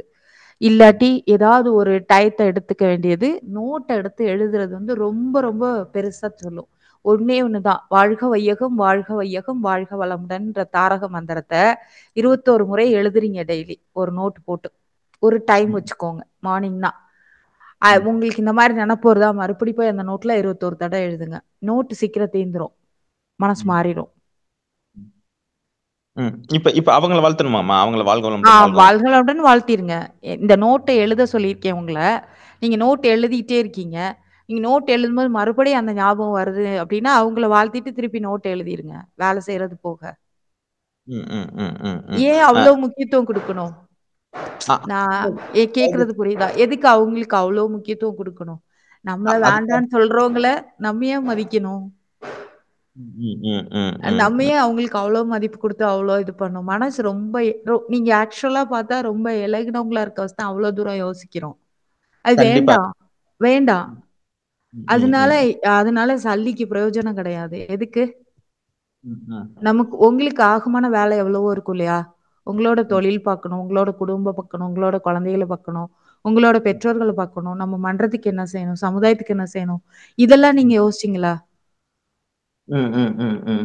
மாத்தி யோசிங்க. இதெல்லாம் தான் மேல் பதிவு. ஒரு நோட் போட்டு கரெக்டா எழுதிட்டே வாங்க. அந்த அந்த இது நிலையில இருந்து மாறும் அது. சரிங்கம்மா. இப்ப அந்த ஒரு அதாவது ஒரு எரிச்சல் வருதுங்கம்மா மனசுக்குள்ள. ஐயோ நம்மள இப்படி துரோகம் பண்ணிட்டாங்களே. அதை ஏங்க அவ்வளவு நீங்க நினைச்சிட்டே இருந்தீங்கன்னா இன்னும் எரிச்சல் ஆயிட்டே தான் இருக்கும். ஏன்னா அதுல வந்து நம்மளோட ஹார்மோன்ஸ் வந்து இம்பேலன்ஸ் ஆயிட்டே இருக்கும். அட்ரினலின் ஜாஸ்தியா சுரக்கும், கார்டிசோல் அதிகமா இருக்கும். அப்ப உங்களோட இது மாறிடும். நீங்க வந்து ஹோமியோபதியில மலர் மெடிசன்ல வில்லோன்னு ஒரு இது இருக்கும், WILLOW, வில்லோ. அந்த வில்லோல ஒரு சொல்யூஷன் இருக்கும். அதை வாங்கிட்டு 2 லிட்டர் தண்ணியில 10 சொட்டோ 20 சொட்டோ போடுறீங்க. அன்னைக்கு ஒரு நாள் ஃபுல்லா குடிக்கிறீங்க. இது ஃபுல்லா பாசிட்டிவ் தாட்ஸை கொண்டு வரும். இந்த எரிச்சல்லாம் வேண்டாம் நமக்கு. நம்ம பெற்ற தவாற்றல் ஃபுல்லா போயிரும். வள்ளலார் சொல்லும்போது நீ புளிப்பு காரம் சாப்பிட்டாலே தவாற்றல் போயிருச்சுங்கிறாங்க. இதுல எரிச்சல் கோபம் பட்டோம்னா சுத்தமா போயிருவோம். அப்புறம் 0ல இருந்து திரும்பி தொடங்கணும். வேண்டாம் நமக்கு. அதனால எது வேண்டாமே வேண்டும்னு சொன்னாங்களா, அதெல்லாம் வேண்டாம் நமக்கு. எது நமக்கு வேணுமோ அதை எடுத்துக்கோங்க. நமக்கு அன்பு வேணும், கருணை வேணும், அந்த ஒரு தொண்டுள்ளம் இருக்கணும், நல்லது செய்யணும், இத மாதிரி இருங்க. உங்களோட ஃப்ரெண்ட்ஷிப்பை மாத்திக்கோங்க. யாரோட இப்ப இருக்கீங்களோ அவங்கள்ட்ட மாத்திக்கோங்க. நல்லவங்களோட இருங்க, ரொம்ப பெரியவங்களோட இருங்க. அப்பதான் நம்ம எது தப்பு செய்யாம அவங்க பாத்துப்பாங்க. சரி. ஆனா எனக்கு வந்து மனசுல வந்து தோணுதம்மா, இவங்க வந்து பின்னாடி வந்து ஃப்ரெண்டா இருக்கணும் அப்படின்னு. அது வந்து இறைநிலை கையில தான் இருக்குதுன்ட்டு தெரியுது. எனக்கு வேற எந்த பிரச்சனையும் இல்லம்மா. அப்படி தேவையில்லைங்க. அவங்க தேவையில்ல. நீங்க ஏன் அவ்வளவு தூரம் எடுத்துட்டு போறீங்க? நீங்க தனியா என்னோட நம்பருக்கு வாங்க. நான் சைக்காலஜிக்கலா உங்களுக்கு நிறைய சொல்றேன். வாழ்க வளமுடன். ஃப்ரீயா இருக்கீங்களாம்மா? நான் பேசுறேங்கய்யா. நீங்க ஈவினிங் கூப்பிடுங்க. சரிங்களா? சரிம்மா. ரொம்ப தேங்க்ஸ். ரொம்ப தேங்க்ஸ். நன்றி. வாழ்க வளமுடன். வாழ்க வளமுடன். நன்றி. நன்றிகளையா. நன்றிகள் அம்மா. வாழ்க வளமுடன். அடுத்ததா நன்றி. கவிதா கோவிந்தராஜ் அம்மா, நீங்க அம்மா கிட்ட பேசலாம். வாழ்க வளமுடன் அம்மா. அம்மா வாழ்க வளமுடன் அம்மா. வாழ்க வாழ்க வளமுடன். வளமுடன் வாழ்க அம்மா. வளமுடன். சொல்லுங்க. கடைசியா சாப்பாடு பத்தி சொன்னீங்களே, ராமர் வந்து சாப்பிட்டாங்கன்ட்டு. அதுக்கப்புறம் ஆமா. ஒண்ணு சொன்னீங்க, அது என்னதுமா? வினயம் ஜென்மத்தை பத்தி, வினயம் இல்லாத பிறப்பை பத்தி பக்தி. சொன்னீங்க. வினயம் இல்லாத பக்தின்னு சொல்லுவாங்க. அவங்க எல்லாம் வந்து இவனுக்கு வந்து கடவுள்லாம் பத்தி தெரியாது, ராமருக்கு சாப்பாடு போடுவோம்லாம் தெரியாது. இதெல்லாம் வந்து ஒரு கற்பனையா உள்ள கதைதான். அவங்களுக்கு கடவுள் எப்படி காட்சி கொடுத்தாங்கன்னு. இப்ப மகர்ஷி இறைநிலை உணர்ந்தோனே தான் இவ்வளோ கவி எழுதுனாங்க. கவி எழுதுனதுனால இறைநிலை உணரல. இப்ப வந்து முருகன் காட்சி கொடுத்ததுனால அருணகிரிநாதர் நீ பாடு முத்தைன்னு பாடுன்னு சொன்னதுனாலதான் முத்தை திருவத்தி திருநகை சத்தி சரவணன்னு அருணகிரிநாதர் பாடினாரு. அப்ப நம்ம இறைநிலை உணர்ந்துட்டோம் அப்படின்னா இதெல்லாம் நமக்கு தெரியும்னு அர்த்தம். நமக்கு இன்ட்யூஷன் சொல்லும், நமக்கு எல்லாமே கிடைக்கும். அதனால என்ன சொல்றேன்னா, ஒரு இன்னசென்ட்டா நீங்க இருந்தீங்கன்னா ஆட்டோமேட்டிக்கா எல்லாமே நடந்துரும். வினயம் இல்லாத பக்தி வந்து ரொம்ப முக்கியம்னு சொல்லுவாங்க. எல்லாத்துக்கும் ஆராய்ச்சி பார்த்து இதனால இது நடக்குமா, நான் செய்ய சொல்றேன், மாதிரி இதை செய்ய சொல்றேன், இது செஞ்சா இது நடக்குமா அப்படின்னு கேட்டீங்கன்னா அதுக்கு பதில் தெரியாது. உங்களோட மனசை மாத்துறதுக்காக சொல்றாங்க. இப்ப வந்து 11 வாரம் கோயிலுக்கு போங்க, நீங்க இந்த 2 விளக்கு நல்லெண்ணெய் இது விளக்கெண்ணெயில விளக்கு போடுங்க, இல்ல நெய் விளக்கு போடுங்கன்னு சொல்றாங்கன்னு வச்சுக்கோங்க. நீங்க போனா பிரதி உபகாரம் அப்படிங்கிறது பரிகாரம்னு ஆயிடுச்சு. நீங்க போய் ஒரு உபகாரம் பண்றீங்கன்னா அது வந்து பரிகாரம்னா நீங்க உங்களோட கர்ம வினை இவ்வளவும் தீக்கணும், இப்படி தீர்த்து வரணும்னு இருக்கு. அதுபடிதான் அது நடக்கும். அப்ப நான் என்ன சொல்றேன்னா, நமக்கு வந்து அசைக்க முடியாத ஒரு நம்பிக்கை. நம்ம மன்றத்துல இருக்கோம், நம்ம வந்து தியானம் பண்றோம், நம்மளோட கர்ம வினைகள் இங்கே தீருது, நம்ம இறைநிலை உணர்றோம், நம்மளால முடிஞ்ச வரைக்கும் பெண் அப்படின்னாலே தியாகம். அப்ப நம்ம வீட்டுக்குள்ளதை செய்யறோம், குழந்தைங்களுக்கு செய்யறோம், ஹஸ்பண்டுக்கு செய்யறோம், நம்மளோட குடும்பத்துல உள்ளவங்களுக்கு செய்யறோம். இதுக்கெல்லாம் அவங்க பிரதிபலன் செய்வாங்களான்னு எதிர்பார்க்கறது இல்ல. நம்மளால முடிஞ்ச வரைக்கும் எல்லாத்தையும் செய்துட்டே இருக்கிறது. சரிங்கம்மா. இதுக்கப்புறம் இன்னொன்னு சொன்னீங்கம்மா, 7 டீஸ்பூன் பத்தியும் இதுக்கப்புறம் எப்படியோ பிறப்போம்ட்டு. இது அது 3 பிறப்பு நமக்கு இருக்குமா. ஃபர்ஸ்ட் பிறந்தது அம்மா அப்பா வழியா யோனி பிறப்புன்னு சொல்லுவாங்க அதுக்கு. அது வந்து நம்ம பிறந்து வந்துட்டோம். சரியா? நீங்க இப்ப உங்களுக்கு என்ன ஏஜோ அதுதான் உங்களோட பிறப்பு. நீங்க தீட்சை வாங்குனீங்கல்ல, மன்றத்துக்கு வந்தீங்கல்ல, அது 2வது பிறப்பு. சரியா? நம்மளுக்கு வந்து 3வது பிறப்புங்கிறது துரியாதீதம் போயிட்டு அந்த பேரியக்க மண்டலம் சுத்த வெளிக்குள்ள நம்மள கருவாக்கி பிறக்கணும். அப்பனா நீங்க எந்த அளவுக்கு அது கூட ஒன்றணும்னு அர்த்தம், வேற ஒண்ணும் இல்ல. சரிங்கம்மா. நன்றிங்கம்மா. புரிஞ்சுச்சா? அதுதான் உண்மையான முக்தி. நன்றி. வாழ்க வளமுடன் அம்மா. வாழ்க வளமுடன் அம்மா. நன்றி அம்மா. நன்றிகளம்மா. வாழ்க வளமுடன். நிறைய விஷயங்கள். அடுத்ததாக செவ்வேலையா, நீங்க அம்மா கிட்ட பேசலாம். வாழ்க வளமுடன்.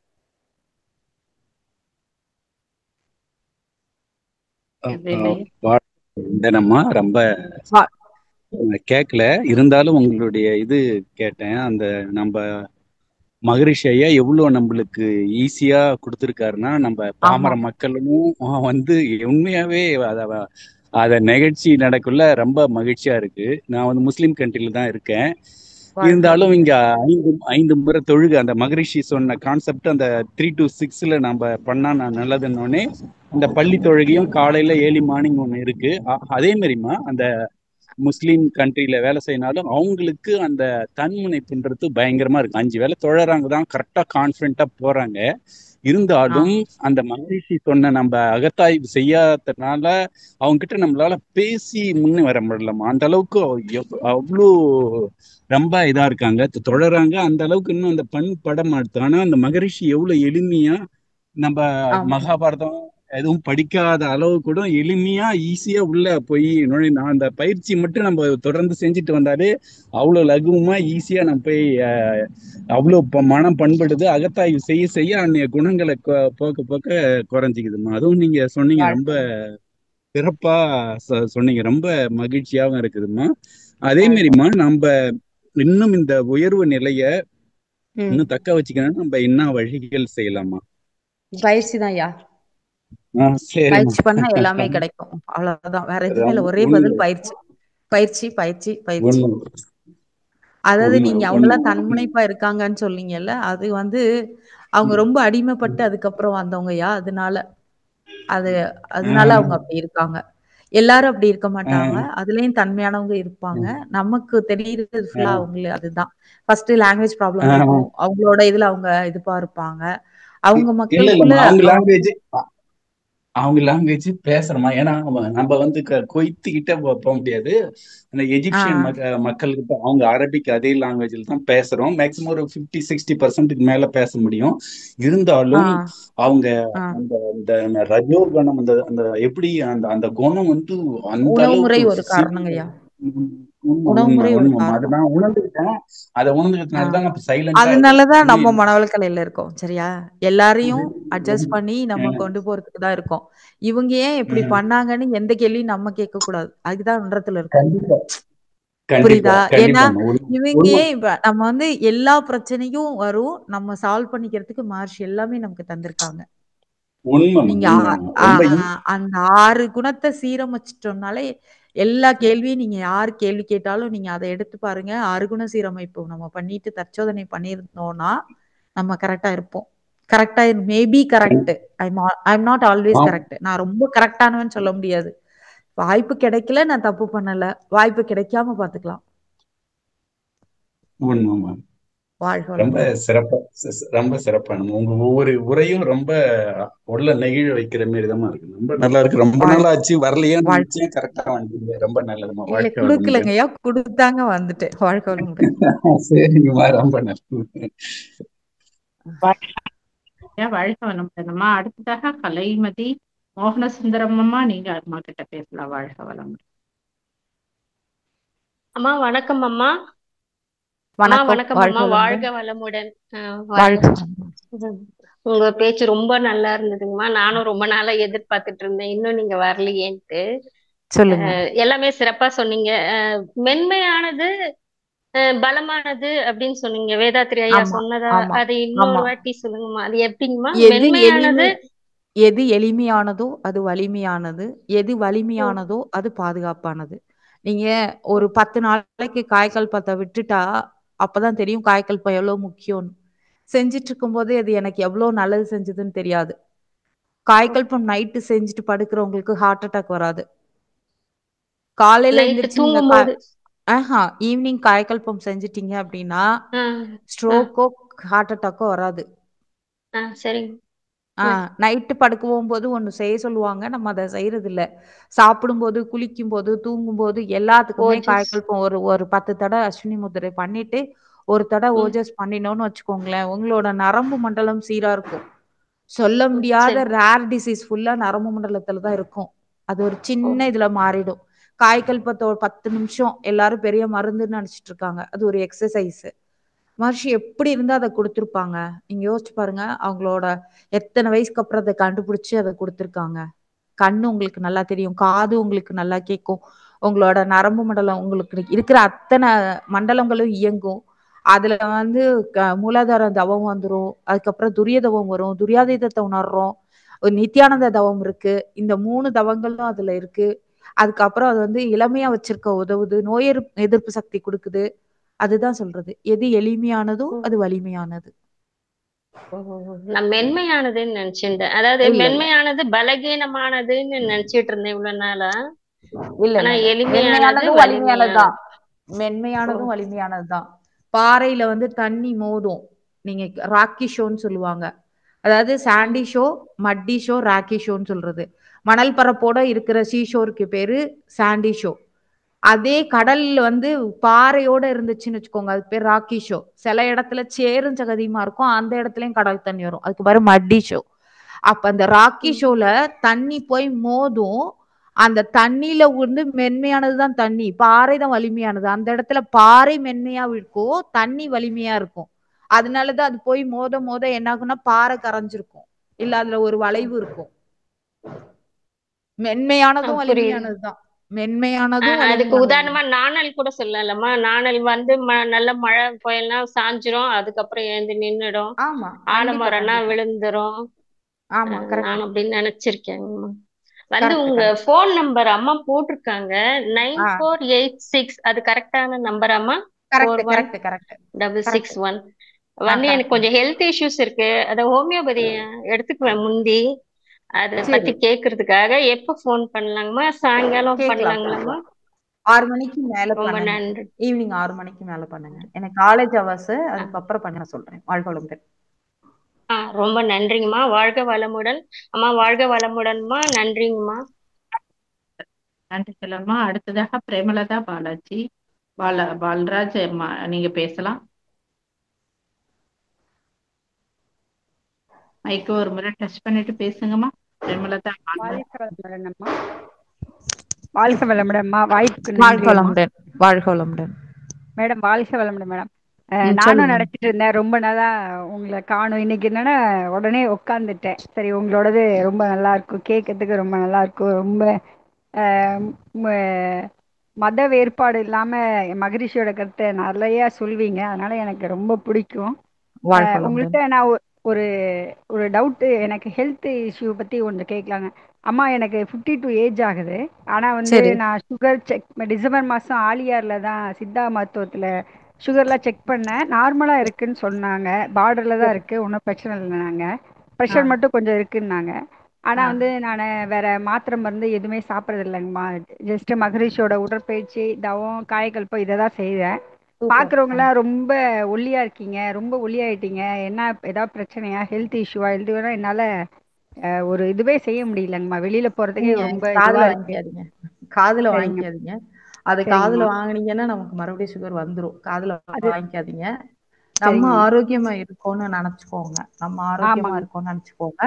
நீங்க வந்து சரிங்கம்மா. மகர்ஷியோட எக்ஸசைஸ், நீங்க மகராசனம் கரெக்டா பண்ணும்போது அதுல உரிமை காலம் அப்படின்னு ஒரு வர்ம பாயிண்ட் இருக்கு, அது இயங்க சரிங்க ஆரம்பிச்சிடும். அது இயங்க சரிங்க ஆரம்பிச்சிடும். மகராசனம் 1ஆம் நிலை 2ஆம் நிலை நீங்க கரெக்டா செஞ்சீங்கன்னா சுகர் வந்து தள்ளி போகும், வராது. சரிங்க வராது. சரிங்கம்மா. உங்களுக்கு அந்த பார்டர்ல இருக்கிறது மறுபடியும் அது டிஃபெக்ட் தான், அது டிசீஸ் இல்ல.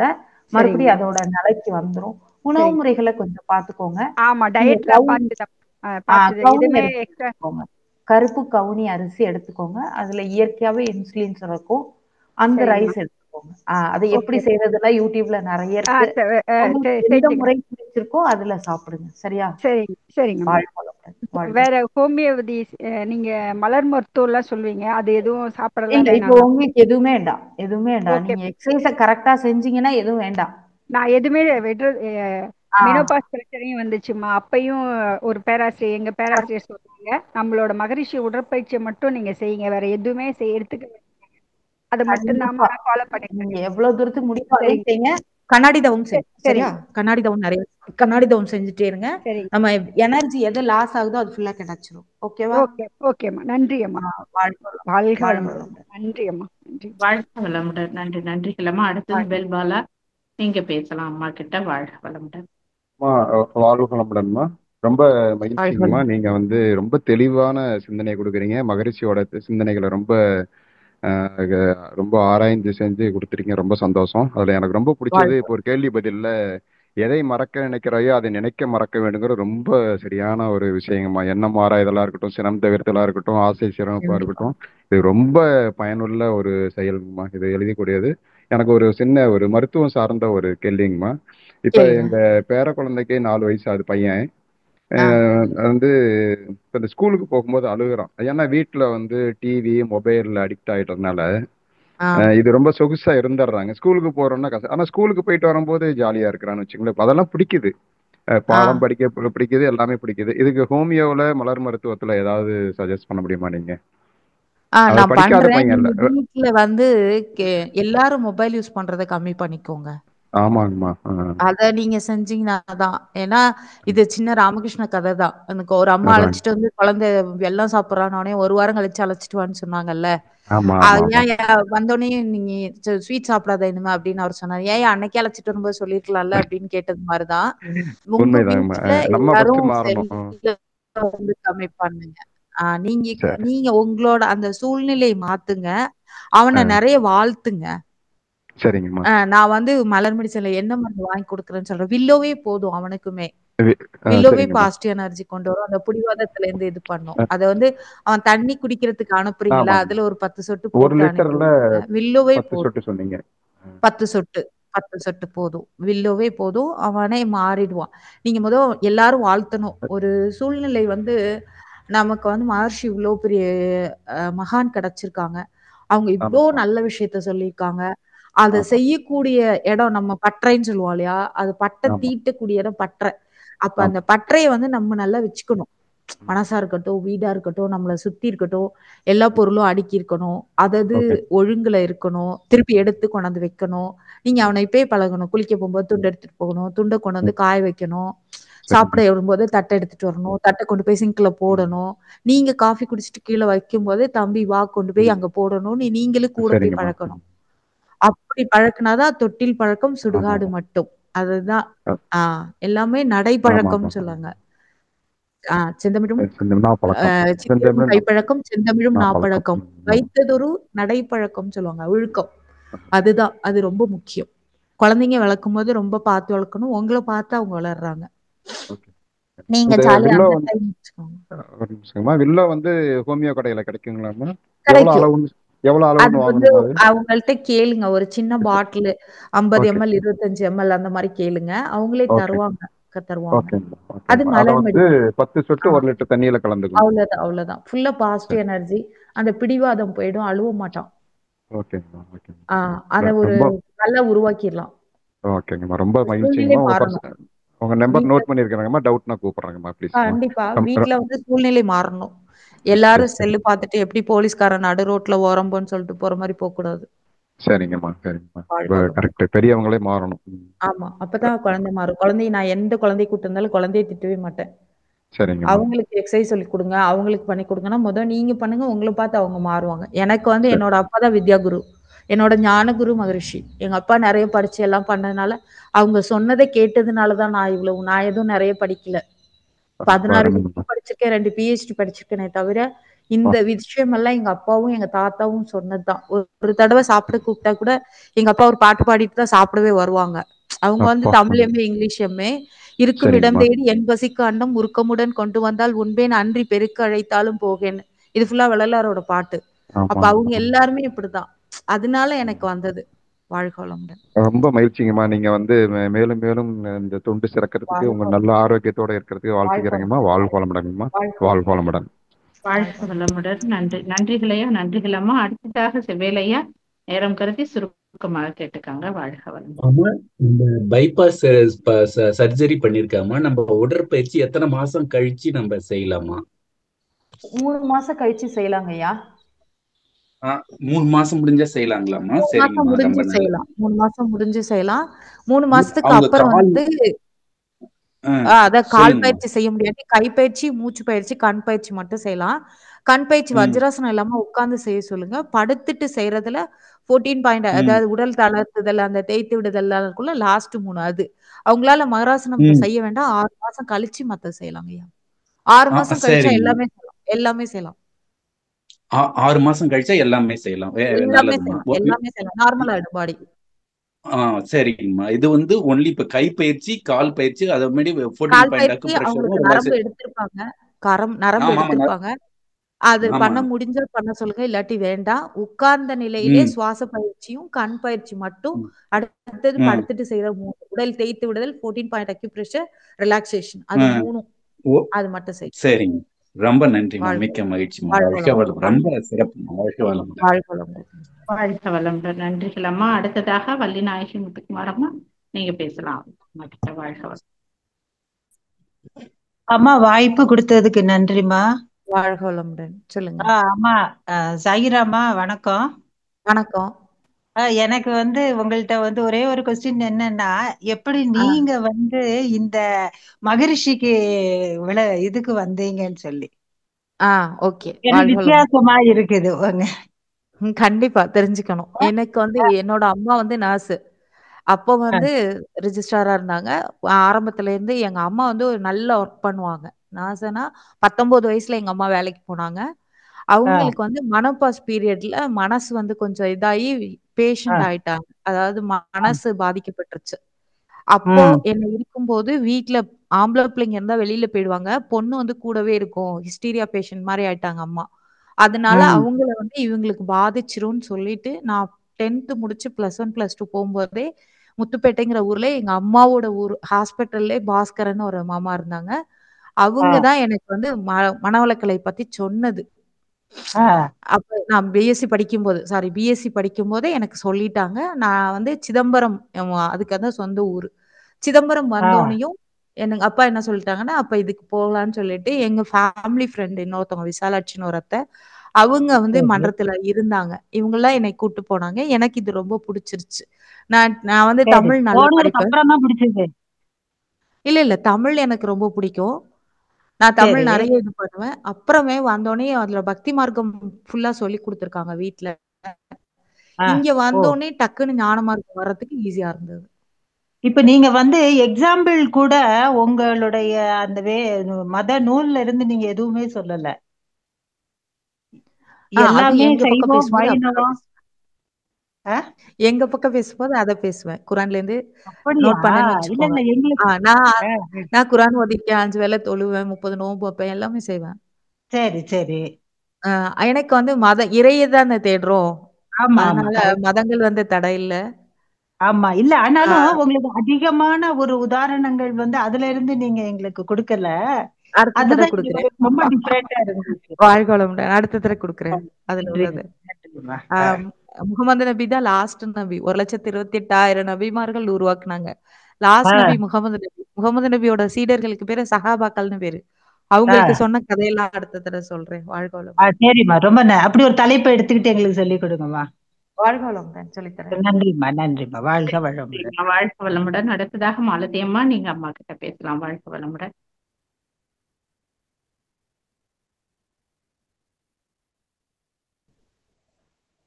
மாலதியம்மா பேசுங்கம்மா. மைக்க டச் பண்ணீங்க போயிட்டீங்க. வாழ்க வளமுடன். சரி, அடுத்ததாக பூங்கொடியம்மா, நீங்க அம்மா கிட்ட பேசுங்க. அம்மா ஏதோ பிஸியா இருக்காங்க போலக்கு. மாலதியம்மா நீங்க பேசுங்கம்மா. பூங்கொடியம்மா மைக்க ஒரு முறை வாழ்க வளமுடன்மா. வாழ்க வளம். நன்றிம்மா. வாழ்க வளமுடன். அம்மா வாழ்க வளமுடன். அம்மாங்களா சொன்ன மாதிரி எதிர்பார்த்துக்கிட்டு இருந்தோம் நாங்க. கரெக்டா எல்லாரும் சொன்ன மாதிரி நீங்க வந்தீங்கன்னா ரொம்ப நல்லா இருக்குது. நாங்க அதுதான் எதிர்பார்த்தோம். ரொம்ப நல்லா இருக்குமா. நான் எதிர்பார்த்த கேள்வி அன்பர்கள் கேட்ட இதுலயே நான் ஆன்சர் தெரிஞ்சுக்கிட்டோமா. ரொம்ப ஒரே சிறப்பு. எங்களுக்கு ரொம்ப பிடிக்கும். நீங்க ஒரு கொரோனா பீரியட்ல கூட பேசுனீங்க. திருவாசகம்லாம் எங்க அப்பா எங்க தாத்தா இதை சொன்னீங்க. அதுல இருந்தே ரொம்ப ஒரு இதுமா. ரொம்ப நல்லா இருக்குமா. நான் அப்புறம் கேள்வி கேட்கும்போது ஆன்சர் கேட்கறேம்மா. நான் கண்டிப்பா கேள்வி கேட்கறேன். அப்புறம் எனக்கு தேவையான கேட்கறேம்மா. நான் போன்ல கேட்கறேன். வாழ்க வளமுடன். வாழ்க வளமுடன். ரொம்ப நன்றிம்மா. வாழ்க வளமுடன். சுந்தரராஜன் ஐயா, நீங்க பேசலாம் அம்மா கிட்ட. வாழ்க வளமுடன். சுந்தரராஜன் ஐயா. வாழ்க வளமுடன். சொல்லுங்கய்யா. ரொம்ப சிறப்பா இருக்குதுங்கம்மா. வாழ்க வளமுடன். அப்புறம் இந்த காயக்கல்பம் செய்யும் பொழுது இந்த பாத்ரூம்ல ஈரம் இருக்குதுல்ல, அப்ப அப்படியே செய்யலாங்களாமா? பாத்ரூம் ஈரமா இருக்கிறது இல்லையா? நீங்க அதுல நின்னுட்டு செய்யறது ஏதாவது ஒரு மேட் போடணும்யா. பூமியில தரையில நிக்க கூடாது. பாத்ரூம்க்கு ஈரம் இல்லாம இருந்துச்சுன்னா செஞ்சிடலாம். இல்லன்னா உங்க ரூம்லயே நீங்க செய்துட்டு போயிடலாமே. வெளியே செஞ்சுட்டு உள்ள போலாம். ஈரத்துல கால் கீழே வலிக்கி விட்டுருங்கய்யா. இல்ல அந்த ஈரத்துல அந்த காயக்கல்பம் செய்யும் போது விரிப்பு போட்டுட்டு தாங்க செய்யறோம். ஆமா. அதையே பாத்ரூம்ல செய்யணும். அதனால கேக்குறேன். அப்படி செய்யலாமா? குளிக்கும் போது நீங்க குளிக்கிறதுக்கு இப்ப பாத்ரூம் குளிக்க போறதுக்கு முன்னாடி உங்க ரூம்லயோ ஹால்ல யாரும் டிஸ்டர்பன்ஸ் இல்லாம செய்யுங்க. குளிக்க போகும்போது ஒரு முறை இருக்கு. கையை நினைக்கணும், கால் நினைக்கணும், தொப்புள்ள தண்ணி தொட்டு வைக்கணும். அதுக்கப்புறம் 10 தடவை அஸ்வினி முத்திரை போட்டு ஒரு ஓஜஸ் எடுத்து ஊத்தணும். எடுத்தோடனே தலையில ஷவரை திறந்து விட்டு நிக்க கூடாது. சரி சரி. வாழ்க வளம். அப்புறம் தான் உள்ளங்கையில கூட தண்ணி வச்சுட்டு செய்யலாமாம்மா காயகல்பம்? செய்யலாம். உள்ளங்கையில இல்ல, ஒரு மக்கு தண்ணி எடுத்து அந்த தண்ணிய பார்த்துட்டு 10 தடவை அஸ்வினி முத்திரை போட்டு, ஒரு தடவை ஓஜஸ் போட்டுட்டு மேல தண்ணிய ஊத்திக்கிறோம். இல்ல உள்ளங்கையில தண்ணி வச்சுக்கிட்டு செய்யலாமான்னு கேக்குறேன். எதுக்கு செய்யணும் உள்ளங்கையில தண்ணி வச்சுட்டு? நீங்க கேக்குற அதாவது கேள்வி எனக்கு புரியல. இல்ல அது பாஸ் ஆகுதுன்னு இப்போ ஆறு குளம்லாம் போனா அந்த மாதிரி கொஞ்சம் கையில தண்ணி எடுத்துக்கிட்டோ காயகல்பம் பண்ணுவாங்க, அதனாலதான் கேட்கறேன் அப்படின்னு. பண்ணிக்கலாங்க ஐயா, பண்ணிக்கலாம். சரிம்மா, நன்றிங்கம்மா. ஓகே, வாழ்க வளம். வாழ்க வளம். நன்றி ஐயா, வாழ்க வளம். நன்றிகள் அம்மா. அடுத்தது கலைவாணி அம்மா, நேரம் கருதி சுருக்கமாக கேட்டுக்கோங்க. வாழ்க வளம். வாழ்க வளம்புமா. பேச்சு எனக்கு ரொம்ப ரொம்ப இதுதான் முதல் முறை நான் கேட்கிறேன். ரொம்ப நல்லா இருந்தது. எந்த ஒரு பாயிண்ட்டும் நான் இன்னும் ஒரு வாட்டி நான் போட்டு நான் இது எழுதியே வச்சுக்கணும். அவ்வளோ நல்லா இருந்தது எனக்கு. அப்புறம் எனக்கு ஒண்ணு, நீங்க மதம் சார்ந்து இல்லாம இருக்கீங்க. அது மாதிரி நான் பொறுப்பாசிரியர். எங்க மன்றத்துல ஒரு முஸ்லிம் கேர்ள் வரா. அவளுக்கு இதுல ரொம்ப ஈடுபாடு ஜாஸ்தி. ஆனா அவங்க அந்த மசூதியில இருக்கிறவங்க எல்லாம், ஏன் இங்க போறீங்க, ஏன் இதுக்கு போறீங்கன்னு அந்த பொண்ணு ஒளிஞ்சு மறைஞ்சு எப்படி இல்லாமோ வருது. எனக்கு ரொம்ப அவளை பார்த்தாலே எனக்கு கொஞ்சம் ஒரு என்ன சொல்றது, மகரிஷி எப்படி எல்லாம் அவளை இட்டுன்னு வராரு அப்படின்ற மாதிரி. ஏன்னா அவளுக்கு நம்மளுடைய மன்றத்தோடைய பயிற்சி எல்லாமே அவளுக்கு அவ்வளோ ஒரு நல்லா பிடிச்சிருக்கு. ஆனா அவளுடைய அந்த மதம் அவளுக்கு கொஞ்சம் முட்டுக்கல்லா நிக்குது. அவ கொஞ்சம் பயந்தே வரா. அது எப்படி சொல்றதுன்னு எனக்கு தெரியலங்க. அவளுக்கு எப்படி நம்ம அவளுக்கு வாழ்த்துனா சரியா போயிருங்கம்மா. வாழ்த்து மட்டும்தான் வழி. ஏன்னா அது என்ன நினைப்பாங்க அப்படின்னு கேளுங்களேன். இப்ப நம்ம மன்றத்துல நீங்க யோசிச்சு பாருங்க, நிறைய பேரு ஹிந்துஸ் இருக்கோம், முஸ்லிம்ஸ் இருக்கோம், கிறிஸ்டியன்ஸ் எத்தனை பேர் இருப்பாங்கன்னு எண்ணி பாருங்க. ஏன்னா நம்ம நீங்க மன்றத்துக்கு இல்லாம நம்ம சர்வீஸ் பண்ண போற இடத்துல தீட்சை கொடுக்குறோம்னா, நீங்க என்ன தொடக்கூடாது அப்படின்னு சொல்லிடுவாங்க. அவ்வளவு சீக்கிரம் தொட விட்டுற மாட்டாங்க, தீட்சை கொடுக்கறது கூட மாட்டாங்க. இப்ப நான் தப்பா சொல்லல, முஸ்லிம்ஸ் அதை ஏத்துக்கிறாங்க. ஓகே பரவாயில்ல, நீங்க கொடுங்க அப்படின்னு சொல்லிடுவாங்க. அத எங்க மன்றத்துலயும் ஒரு கிறிஸ்டின் என்ன டச் பண்ணாம நீங்க மத்ததெல்லாம் சொல்லுங்க, நான் உட்கார்றேன். அதுதான் சொல்ல வரேன். அதுல இவ்வளவு தூரம் வந்திருக்கிறது பெருசு. அதுல இன்னும் கொஞ்சம் அடுத்தடுத்த தலைமுறை நம்ம மாறும். அவங்களுக்கு என்ன பயம் அப்படின்னா, எங்க நம்ம மதத்தை விட்டு போயிருவாங்களோ வெளியில, அதுல இல்லாம போயிடுவாங்களோ அப்படிங்கிற பயம், வேற ஒண்ணுமே இல்ல. அந்த பயம்தான் காரணம். அவங்க எதுவும் சொல்லிடக்கூடாது, இதனால நம்மள ஜாதி விட்டு தள்ளி வச்சிடக்கூடாது, அது ரொம்ப முக்கியம் இல்லையா அப்படின்னு அவங்களுக்கு ஒரு பயம் இருக்கும். இதனால வீட்டுல பிரச்சனை இருக்கும். நீ போறதுனாலதான் இப்படி சொல்றாங்க. இப்ப என் தம்பி எல்லாம் பயங்கர ஸ்ட்ரிஞ்சன்ட் பிலீஃப் இன் முஸ்லிம்ஸ் இதுலதான் இருப்பான். மன்றத்துக்கு நான் ஆரம்பத்துல இருந்து எங்க அப்பா தாத்தா இருக்கிறதுனால நான் வந்துட்டேன். என் தம்பி மட்டும் இருந்திருந்தானா வர முடியாது. அவன் இத்தனைக்கும் காய்கல்பெல்லாம் எடுத்திருக்கான் நம்ம இதுல. அவங்களுக்கு எல்லாம் என்ன பயம் அப்படின்னா, இதை விட்டு போயிடக்கூடாது, இது ஒரு மார்க்கம் மட்டும்தான், இது மதம் இல்ல அப்படிங்கறது புரிஞ்சுக்கணும். அது கொஞ்சம் நாள் ஆகும். வாழ்த்துனா சரியாயிடும். வாழ்த்த சொல்லுங்க அவங்கள. சரி. ஆனா அவங்க ஹஸ்பண்ட் அவங்க எல்லாமே ஓகே. ஆமா, அவங்க எல்லாம் ஒண்ணுமே நீ போயிட்டு போனனாலதான் உனக்கு உடம்பு இல்ல அதுதான் வேற ஒண்ணுமே இல்ல. அவங்க எங்க நம்மள விட்டு மாறிடுவாங்களோ, முஸ்லீம்ல இருந்து இந்த இதுக்கு போயிடுவாங்களோன்ற ஒரு பயம். நீங்க எந்த தர்கா மாறிடும். அந்த பொண்ணு பயந்து அதுதான். சரிங்கம்மா, ரொம்ப நன்றிம்மா. உங்களுக்கு அடுத்தடுத்து வரும்போது கண்டிப்பா உங்களுக்கு கேட்பேன். வாழ்க நன்றிகள் அம்மா. வாழ்க வளமுடன் அம்மா. நிறைவு செய்துக்கலாமா? ரொம்ப சிறப்புமா. எல்லாருடைய கேள்விகளுக்கும் ரொம்ப பொறுமையா, ரொம்ப அழகா, எல்லாருக்கும் தெளிவா தெரிகிற மாதிரி ரொம்ப நல்லா சொன்னீங்க. நன்றிகள் அம்மா. நிறைய பேர் சாட் பாக்ஸ்ல உங்களுக்கு ரொம்ப சிறப்பான விளக்கம்னு போட்டிருக்காங்க. நன்றிகள் அம்மா. வாழ்க வளமுடன். நம் கடமை அறவாழ்வின் நாட்டத்தே